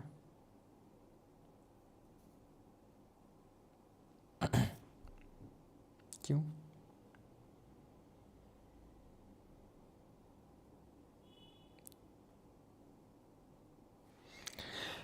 स्कूल वाले भाई मिले होते हैं भाई, तुमको क्या लगता है, बोल रहे हैं स्कूल में रिपोर्ट कर देते हैं। कभी स्कूल गए टीचर बनने के बाद? नहीं गए तो नहीं यार। तो स्कूल वाले से तुमको लगता है शिकायत? भाई स्कूल वालों की सेटिंग होती है, पता है कैसे, मतलब एग्जैक्टली तो वैसे कि तुम बताया नहीं, लेकिन पक्का होती होगी कि स्कूल वाले इतने भोले तो नहीं होते उनके प्रिंसिपल वगैरह के, उनको कुछ पता ही नहीं है कि हमारे टीचर्स क्या कर रहे हैं स्कूल के बाहर, सब पता होता है। अब देवर लाइक भाई कि मान लो, सिंपल सोचो, तुम सोचो, स्कूल वाले एक ऑप्शन है कि वो बोल देंगे भाई 20,000 ही दे पाएंगे तुमको तनख्वाह, बाकी का तुम ऊपरी जितना कमाना चाहते हो जहाँ से कमा लो, उसमें हमारी कोई रिस्ट्रिक्शन नहीं है। अगर सोचो वहाँ रिस्ट्रिक्शन लगा देंगे तो टीचर ये नहीं बोलेंगे कि भैया हमें 30,000 चाहिए, नहीं तो हमारा गुजारा नहीं चल पाएगा इतने में, तो 20,000 में नहीं तो हम नहीं कर पाएंगे नौकरी।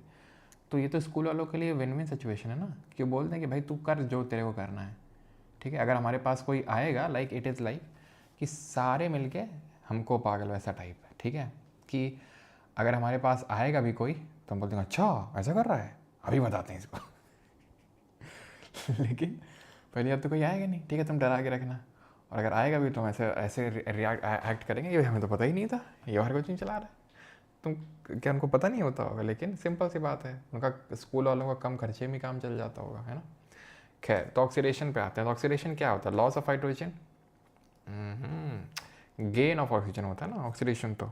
और जो ऑक्सीडेशन जिसका होता है वो ऑक्सीडाइज रिड्यूसिंग एजेंट के तौर पे काम करता है, तो दूसरा वाला तो सही होगा।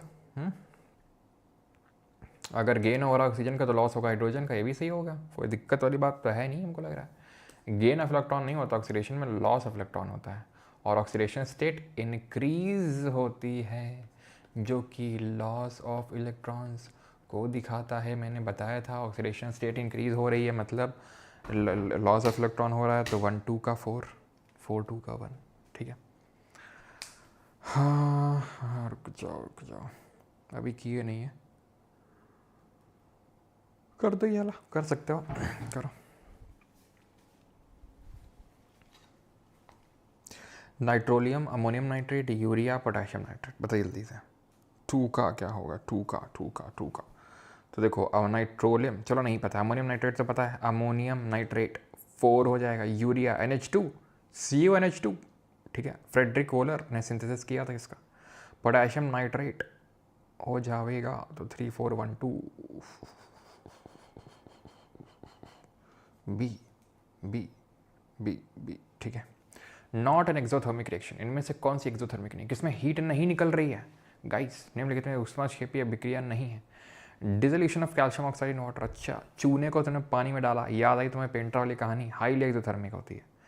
Decomposition of vegetable matter into compost, decomposition हो रहा है, okay. Decomposition of lead nitrate, dilution of sodium hydroxide with water, नहीं, इसमें भी हीट निकलती है, सी आंसर होगा इसका, ठीक है। Decomposition of lead nitrate, thermal decomposition, तो थर्मल डिकम्पोजिशन में हीट देनी पड़ती है। और इसमें क्या बन रहा था, वाइट कलर का लेड नाइट्रेट था, येलो कलर का लेड ऑक्साइड बना था PbO, और ब्राउन कलर के फ्यूम्स निकले थे किस गैस के, क्यों, ऑक्सीजन के नहीं, नाइट्रोजन डाइऑक्साइड के, NO2 के। ऑक्सीजन भी निकली थी लेकिन ब्राउन फ्यूम्स निकले थे नाइट्रोजन डाइऑक्साइड के, तो समझे आप, ठीक है। चलो, कंबशन, डबल डिस्प्लेसमेंट और न्यूट्रलाइजेशन रिएक्शन के एग्जाम्पल्स हैं, करिए जरा एग्जाम्पल्स।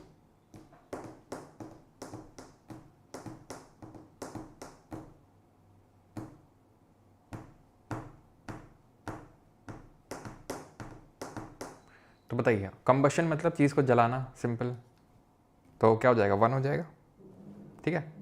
कंबशन का मतलब क्या होता है, ऑक्सीजन की प्रेजेंस में जलाना, हो गया। डबल डिस्प्लेसमेंट हो रहा है कि नहीं यहाँ पे, यहाँ पे तो नहीं हो रहा है डबल डिस्प्लेसमेंट। डबल डिस्प्लेसमेंट यहाँ हो रहा है, देखो सोडियम ले गया सल्फेट को, ठीक है, सोडियम ले गया सल्फेट को, H2 यहाँ पे इसको H को ले गया, तो डबल डिस्प्लेसमेंट। तो एक सेकेंड, नहीं, रुको, ये तो न्यूट्रलाइजेशन हो रहा है भैया, डबल डिस्प्लेसमेंट तो D वाले में हो रहा, ये वाला तो हो जाएगा 1। डबल डिस्प्लेसमेंट यहाँ हो रहा है, सोडियम ले गया नाइट्रेट को और सिल्वर ले गया क्लोरीन को, तो डबल डिस्प्लेसमेंट यहाँ पे होगा। तो 1 से जो शुरू हो रहा है 2 पे जो ख़त्म हो रहा है वो ऑप्शन नंबर A नहीं है, B भी है, तो अभी ख़त्म नहीं हुआ है ये, ठीक है।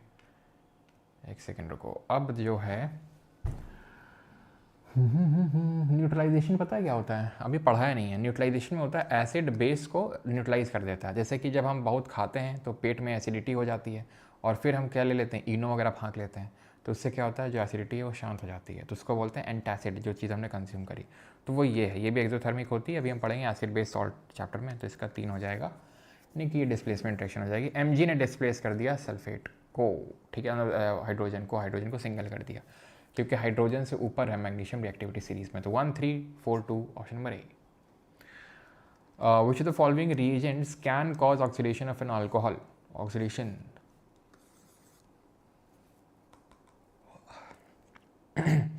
पावरफुल ऑक्सीडाइजिंग एजेंट कौन सा है, ये भी है, दोनों है, ठीक है। अल्कलाइन केमिफोर नहीं, एसिडिफाइड, बहुत भयंकर ऑक्सीजन देते हैं ये, और इसको ऑक्सीडाइज करके अल्कोहल को एसिड में बना देते हैं, ठीक है, या तो अल्डिहाइड बन जाता, ठीक है, तो बन जाएगा, या तो एसिड बना देंगे सीधे। 3 4 एक सेकेंड,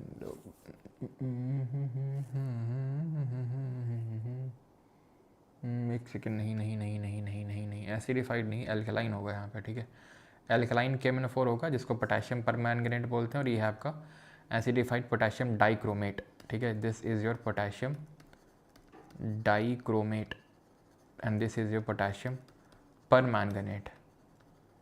जब हम लोग पढ़ेंगे हाइड्रोकार्बन्स वाला चैप्टर तो वहाँ देखेंगे, ठीक है। तो 2 3 ऑप्शन नंबर सी।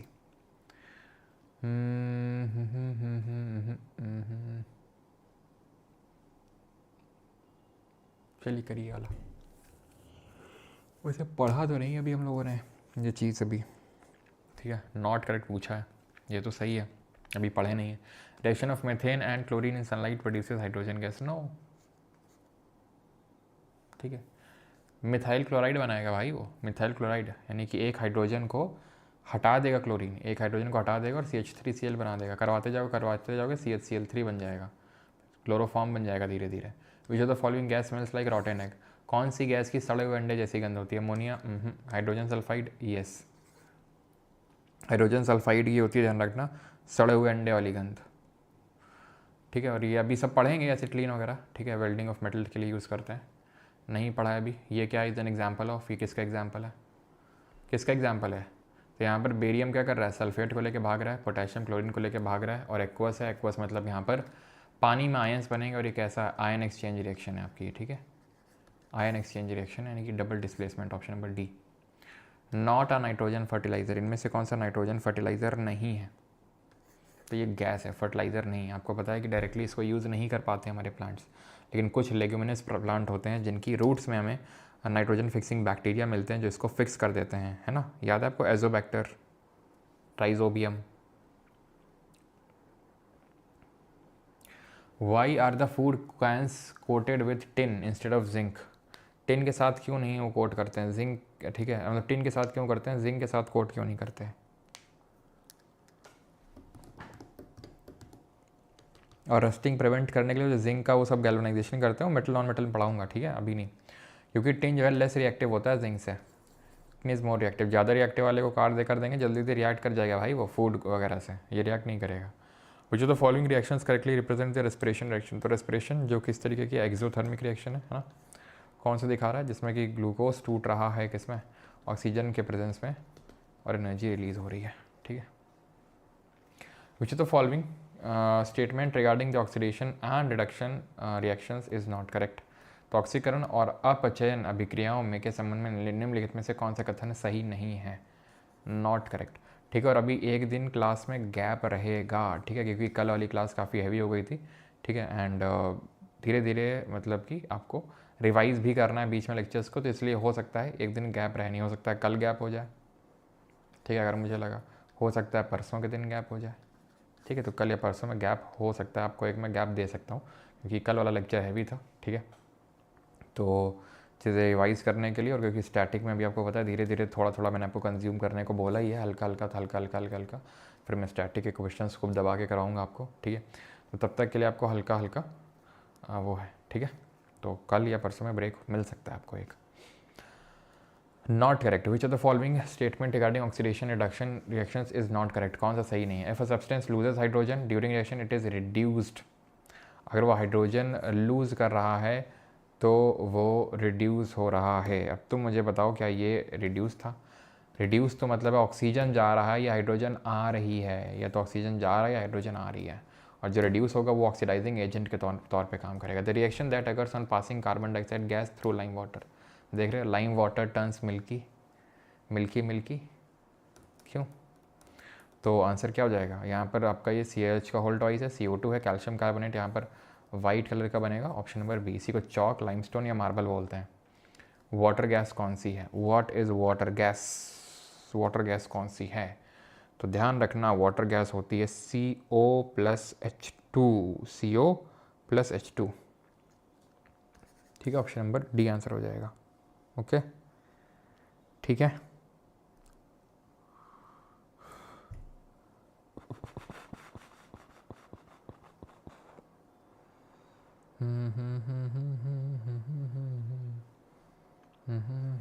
ठीक, आगे बढ़ते हैं। Which of the following in the following redox reaction which compound is acting as a reducing agent? Reducing agent के तौर पे काम कौन कर रहा है भैया? रिड्यूसिंग एजेंट वो काम करेगा जो ऑक्सीडेशन हो रहा होगा, जिसका ऑक्सीडेशन हो रहा होगा वो रिड्यूसिंग। यहाँ पर हाइड्रोजन का लॉस हो रहा है, ऑक्सीडेशन क्या होता है? या तो ऑक्सीजन का जुड़ना या हाइड्रोजन का लॉस, ऑक्सीजन का लॉस, हाइड्रोजन का लॉस हो रहा है मतलब ऑक्सीडेशन हो रहा है, तो मतलब यही क्या करेगा? रिड्यूसिंग एजेंट के तौर पे काम करेगा, ऑप्शन नंबर बी, ठीक है। Not a chemical change, sir ये तो पढ़ा ही नहीं आपने बेटा, पिछले लेक्चर में हो चुका है, याद करो आप, ठीक है। दूसरा जो लेक्चर था हमारा उसमें मैंने फिजिकल चेंज और केमिकल चेंज पढ़ाया था आपको डिटेल में। वैसे तो इस लेक्चर मुझे पढ़ाना चाहिए था, लेकिन कोई नहीं, पढ़ तो चुके हैं ना, ठीक है। सर स्टैटिक में MTS सीरीज़ में कुछ नए क्वेश्चन देखने को मिले और बैच ही क्लास में पुराने हैं, तो वो कैसे होंगे? वो इसीलिए तो मैंने क्लास करवाई थी आपको अभी 100 क्वेश्चन वाली, वो आपने नहीं देखी क्या विवेक जी? जो नए क्वेश्चन वाले हैं वो क्लास आपने नहीं देखी क्या, जो मैंने अभी करवाई थी संडे के दिन शाम को 4 बजे? उसमें नए क्वेश्चन करवाए हैं ना, और नए क्वेश्चन की टेंशन मत लो, सारा नए क्वेश्चन का सारा जो कंपाइलेशन है वो कैसे मिलेगा, कैसे देना है आपको, मुझे आप मुझ पे छोड़ दो वो, ठीक है, आपको मिल जाएगा वो। चलो, सो केमिकल चेंज कौन सा है? केमिकल नहीं है, मतलब फिजिकल कौन सा? फिजिकल वो होता है जो आपका स्टेट चेंज होता है, तो आइस सॉलिड है और वो स्टेट चेंज हो रहा है वाटर में। बाकी और ये कैसा होता है जो फिजिकल चेंज होता है वो रिवर्सिबल होता है, केमिकल चेंज इरिवर्सिबल होता है। चलो एक क्वेश्चन और करो जल्दी से, ये तो कर लोगे यार, बार बार वही डिस्प्लेसमेंट टाइप है वो, ठीक है। ये सब वाटर क्रिस्टलाइजेशन पढ़ाऊंगा मैं आपको। 24 करो, विच of the following is an example of endothermic process? निम्नलिखित में कौन ऊष्मा शोषी प्रक्रम का एक उदाहरण है? आपसे पूछा गया है, बताइए।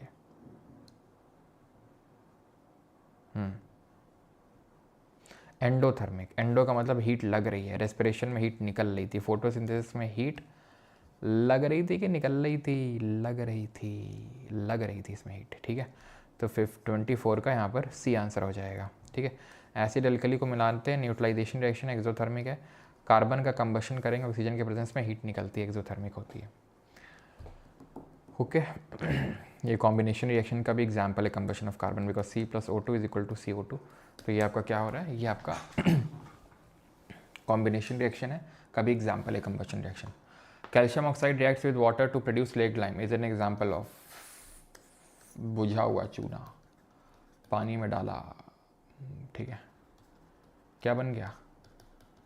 क्या बन गया? ये कॉम्बिनेशन रिएक्शन है कि नहीं है? बता।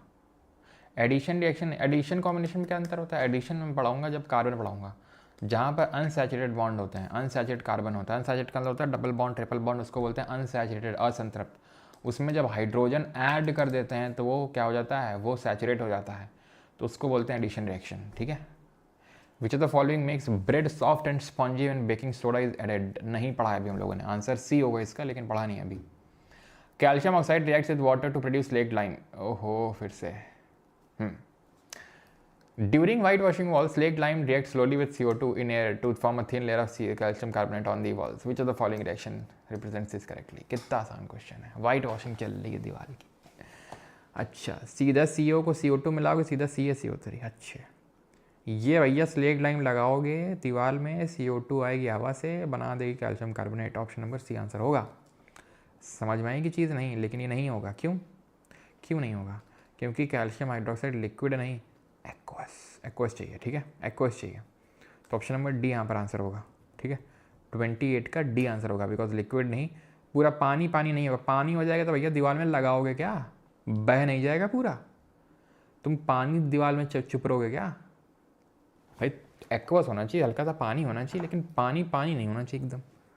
ये बताओ इसमें क्या है? Which of the following equations is the balanced chemical equation? देख रहे हो, बैलेंसिंग पूछ रहा है। यहाँ पर आयरन 1 है, यहाँ 3 है, हट जाओ। यहाँ आयरन 3 है, यहाँ आयरन 3 है। यहाँ ऑक्सीजन 1 ही है, ऑक्सीजन 4 है, हट जाओ। यहाँ आयरन 3 है, यहाँ आयरन 3 है। यहाँ ऑक्सीजन 4 है, यहाँ ऑक्सीजन 4 है। यहाँ हाइड्रोजन 8 है, यहाँ हाइड्रोजन 8 है। बधाई हो। बार बार वही slaked lime, lime water turns milky, slaked lime, lime water turns milky. इनका CDS वालों को यही चलता रहता है, lime water turns milky, slaked lime.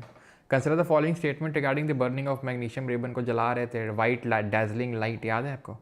चश्मा लगा के देखना होता था उसको, फुलझड़ी। Heat and light are produced, white powder of M G is produced, it is an example of combustion reaction, yes it is. Option number D 1 2 3, ठीक है। अब बताओ तुम, ये ब्राउन फ्यूम वाली गैस ना बता पाया तुमको ना, भूरी भूरी झाग निकाल देंगे तुम्हारी, बता रहे हैं, ठीक है। जल्दी बताओ जरा इसको, भूरी झाग वाला क्वेश्चन है ये।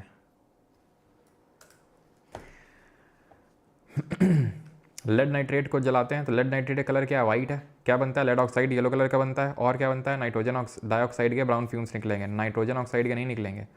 कलरलेस O2 गैस रिलीज, बिल्कुल। It is an example of oxidation reaction, अरे बिल्कुल गलत बात। क्यों? सही बात, क्यों? वही बताते तुम। It is an example of thermal decomposition used for the production of NO2 gas, बिल्कुल। NO2 के तो ही ब्राउन फ्यूम्स निकल रहे हैं मेरे भाई, NO2 के ही तो ब्राउन फ्यूम्स निकल रहे हैं, तो 2 and 4 हो जाएगा। तो किसका एग्जाम्पल है ये थर्मल डिकम्पोजिशन का एग्जाम्पल है, ऑक्सीडेशन रिएक्शन का एग्जाम्पल नहीं है। ठीक है, ऑक्सीडेशन रिएक्शन का एग्जाम्पल नहीं है, थर्मल डिकम्पोजिशन रिएक्शन का एग्जाम्पल होगा ये। ठीक है, ध्यान रही बात, नहीं रहेगी बात ये। ठीक है, which is the following is an example of oxidation reaction, freezing water, पानी जम गया, ऑक्सीडेशन रिएक्शन। भैया पहली बात तो केमिकल रिएक्शन हो ही नहीं रही है, ये तो फिजिकल चेंज है। Dissolving sugar into water, sugar into water, अच्छा। रस्टिंग ऑफ आयरन, जो कि कोरोजन है एक तरीके से, कोरोजन ऑक्सीडेशन रिएक्शन है। रैंसिडिटी, जो बासापन है, जो सड़ रही थी चीज़ें, वो भी कैसी है, ऑक्सीडेशन रिएक्शन। 35 तक करेंगे भैया, ये सब कर लोगे। ठीक है, चलो ये वाला क्वेश्चन करो, उसके बाद छुट्टी नहीं, 5 थोड़े से क्वेश्चन लगाएंगे एसएससी और रेलवे वाले भी। एन आयरन नेल, करवाया हुआ है सब। Iron nail dipped in copper sulphate, कैसा है, ब्लू कलर का है, ब्राउन हो जाता है, क्या क्या ब्राउन हो जाता है, क्या। आयरन नेल को कॉपर में डिप किया है, कॉपर सल्फेट में। ठीक है, turns brown, this is due to which of the following reaction. क्यों हुआ है, आयरन ज़्यादा रिएक्टिव था कॉपर से, तो कॉपर से सल्फेट को हटा के क्या कर दिया, डिस्प्लेस कर दिया। क्या कलर का बन जाएगा, ब्लू से ग्रीन बन जाएगा। सोल्यूशन का कब बता रहा हूँ, ब्लू कॉपर सल्फेट था, ग्रीन आयरन सल्फेट बन जाएगा। लो एसएससी आ ही गए, ये नहीं करना है, पढ़े नहीं अभी ब्लीचिंग पाउडर। ठीक है, एसिड बेस सॉल्ट चैप्टर पढ़ेंगे। When carbon dioxide pass through lime water, ओहो lime water milky, which colour precipitate is formed, किस कलर का बनता है, तो मिल्की होता है, वाइट। ठीक है, what is the term for the chemical process in which a substance reacts with oxygen to give off heat, oxygen के साथ ऐड करके हीट कंबशन। ठीक है, ऑप्शन नंबर सी। ठीक है, option number C. What are the products in a reaction where an acid reacts with base, acid base reaction होता है, neutralisation reaction होती है, और सॉल्ट एंड वाटर मिलता है, option number C. Which combination reaction also demonstrate the neutralisation of atmospheric pollution components. Neutralisation यानी कि कौन सी संयोजन अभिक्रिया, combination reaction. Okay, demonstrate neutralisation of atmospheric pollution. Okay, atmospheric pollution होता क्यों है, ये होता है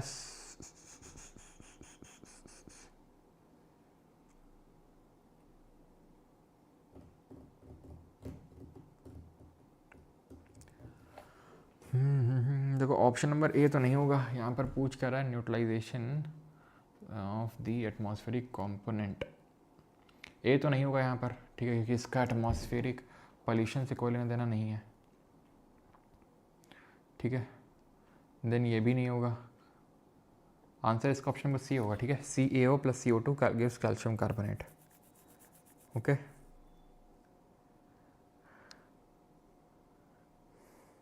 okay, option number C answer होगा इसका। नॉट द यूज ऑफ, नहीं पढ़ा है अभी, ब्लीचिंग पाउडर है सब।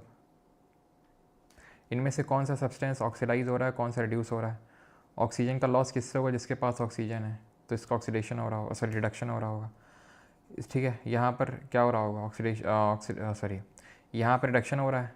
ठीक है, क्योंकि ऑक्सीजन जा रहा है, और यहाँ पर ऑक्सीडेशन हो रहा है, तो it is being reduced and MnCl2 is being oxidised. Okay, sorry MnO2 is being reduced and HCl is being oxidised. 42 का डी। ठीक है, चलिए अगला क्वेश्चन करिए। During the electrolysis of brine, अब ब्राइन क्या होता है, ब्राइन होता है एक्वस NaCl, अभी पढ़ा नहीं है ये, काफ़ी सारे question acid base salt chapter के पढ़े हुए हैं यहाँ पर। अच्छा, रिडक्शन रिएक्शन पूछा है, रिडक्शन रिएक्शन का मतलब क्या है, रिडक्शन रिएक्शन का मतलब होता है ऑक्सीजन का जाना, ऑक्सीजन जा रही है। ठीक है, चलो एक आखिरी क्वेश्चन करो। विच of the following reaction is an example of precipitation reaction. Precipitation reaction का मतलब है जहाँ पर कुछ टेस्ट ट्यूब में लास्ट टाइम बच रहा है प्रेसिपिटेट के तौर पे, यहाँ पर कुछ प्रेसिपिटेट बच रहा है नहीं, यहाँ पर यहाँ पे बिल्कुल सिल्वर क्लोराइड यहाँ पर वाइट कलर का अपने को मिल रहा है। सिल्वर आयोडाइड येलो कलर का होता है, सिल्वर क्लोराइड आपका वाइट कलर का।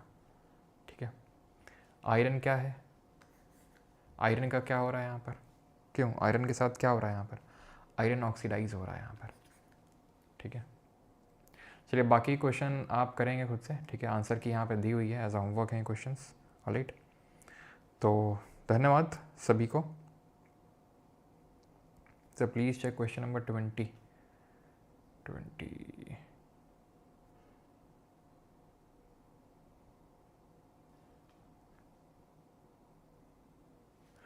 विच of the following in the following redox reaction reducing agent. Reducing agent का मतलब होता है या तो ऑक्सीजन का जाना, ठीक है, reducing agent. Okay okay okay okay okay okay okay okay okay. यहाँ पर पूछ क्या रहा है, निम्नलिखित अपचयापचय अभिक्रिया में कौन सा यौगिक एक अपचाचय रिड्यूसिंग एजेंट के तौर पे काम कर रहा है। रिड्यूसिंग एजेंट के तौर पे वो काम करेगा जिसका कि क्या होगा, ऑक्सीडेशन होगा, ठीक है। और ऑक्सीडेशन क्या होता है, ऑक्सीडेशन होता है ऑक्सीजन का या तो आना या हाइड्रोजन का जाना। तो हाइड्रोजन तो यहाँ से जा रहा है तो ऑक्सीडेशन हो रहा है, और अगर ऑक्सीडेशन हो रहा है वही तो मैंने बताया रिड्यूसिंग एजेंट। सही तो है, क्या दिक्कत है इसमें? मुझे लगा मैंने कुछ दूसरा समझ लिया था, लेकिन मैंने सही समझा था, यहाँ पे लिखा हुआ ऑक्सीडेशन, ठीक है, कोई दिक्कत है नहीं इसमें। आज कौन सा क्लास छोटा है? 2 आवर तो होने आज भी होने वाला है, 2 आवर नहीं तो होने वाले, 11 बजे अभी, ठीक है। और 9:45 पे क्लास शुरू हुई थी, 9:44 पे, 1.5 घंटे ही तो हुए। कल ही रखना सर ऑफ, अच्छा ठीक है। मास्टर कोई परफ्यूम बताइए, परफ्यूम बताइए मतलब क्या? परफ्यूम मैं नहीं लगाता हूँ, ठीक है, मुझे कोई परफ्यूम के बारे में नहीं पता है। परफ्यूम के बारे में पूछना है तो अमन सर से पूछना। अमन सर क्योंकि ना कन्नौज से हैं, इत्र नगरी से, तो उनको परफ्यूम के बारे में मेरे लिए लेके आए भी थे एक बार। काफ़ी अच्छा एक डब्बा सा था लकड़ी का, उसमें लेके आए थे, 3-4 बॉटल थी। कोई तो कुछ तो नाम था उनका, फिर दोसी ऐसे करके कुछ तो नाम था, है मुझे एग्जैक्टली याद नहीं है, लेकिन हाँ वही बता पाएंगे आपको। 21 में हिंदी अलग है, अच्छा 13 को ऑफ कर दो। 13 को क्या है भाई, कल कर देते हैं ना, फिर वेंसडे को, तो 2 दिन क्लास हो गई है, फिर 1 दिन ऑफ, फिर 3 दिन क्लास हो जाएगी, इस तरीके से। ओके 40 वाला देखिए। अच्छा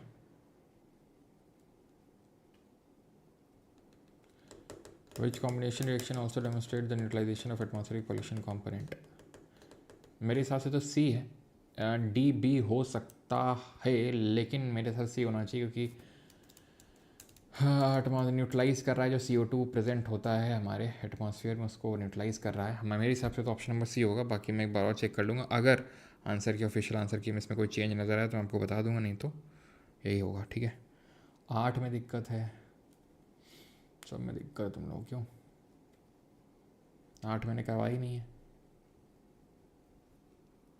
क्या मज़े ले रहे हो क्या यहाँ बैठ के? हाँ एक चीज़ बोलनी थी, एक चीज़ मैं बोलना भूल गया, ठीक है। कल छुट्टी है, और वो चीज़ ये है कि जिसको भी लगता है, ठीक है, कि उसने जो हिस्ट्री सब्जेक्ट है ना, हिस्ट्री, उसमें सारे एड ऑन्स किए हैं अच्छे से, सारे एड ऑन्स किए हैं बहुत अच्छे से, ठीक है। तो एज आ सैम्पल के तौर पे, ठीक है, गुप्ता एम्पायर, ठीक है, और पोस्ट गुप्ता जो एम्पायर जो था, जो हमने डायनेस्टीज़ पढ़ी थी हिस्ट्री में, ठीक है, आप एक डॉग फाइल में पेज नंबर के अकॉर्डिंग की, इस पेज नंबर में आपने ये एड ऑन करवाए थे, इस पेज नंबर पे फैटमैन की बात कर रहा हूँ, फैटमैन में इस पेज नंबर में ये एड ऑन करवाए थे, फैटमैन में पेज नंबर ये पे ये एड ऑन करवाए थे, ये एड ऑन करवाए थे। इस तरीके से एक डॉग फाइल बना के मुझे व्हाट्सएप करेंगे इस नंबर पे। इसके अलावा और कोई मैसेज नहीं कि सर ना मैंने कर रखे हैं, पता है मैं करता आ रहा हूँ सर, मैं तो जब पैदा हुआ था तभी मैंने ये तो एड ऑन कर लिए थे। ये मैसेज नहीं चाहिए, सिर्फ डॉग फाइल चाहिए और कुछ नहीं। 8840286735 डॉग फाइल हो तो उसी को भेजिएगा, बस तब आगे की बात होगी, ठीक है आपसे, अगर मुझे लगा कि हाँ सही है डॉग फाइल। ओके तो गुप्ता और पोस्ट गुप्ता जिसने भी लगता है हिस्ट्री के पूरे एड ऑन किए हैं, तो एज अ सैम्पल के तौर पे मुझे भेजिएगा, फिर आगे की बात मैं आपसे करूँगा, ठीक है। क्लियर है, फैटमैन नहीं है, कोई बात नहीं। 21 में हिंदी में अलग क्वेश्चन, अच्छा साक्षी जी आपने भेजे थे ज्योग्राफी के, चलो ज्योग्राफी के नहीं चाहिए, हिस्ट्री के डॉग फाइल चाहिए, डॉग फाइल में लिख के टाइप करके। ओके ऑलराइट, थैंक यू, धन्यवाद।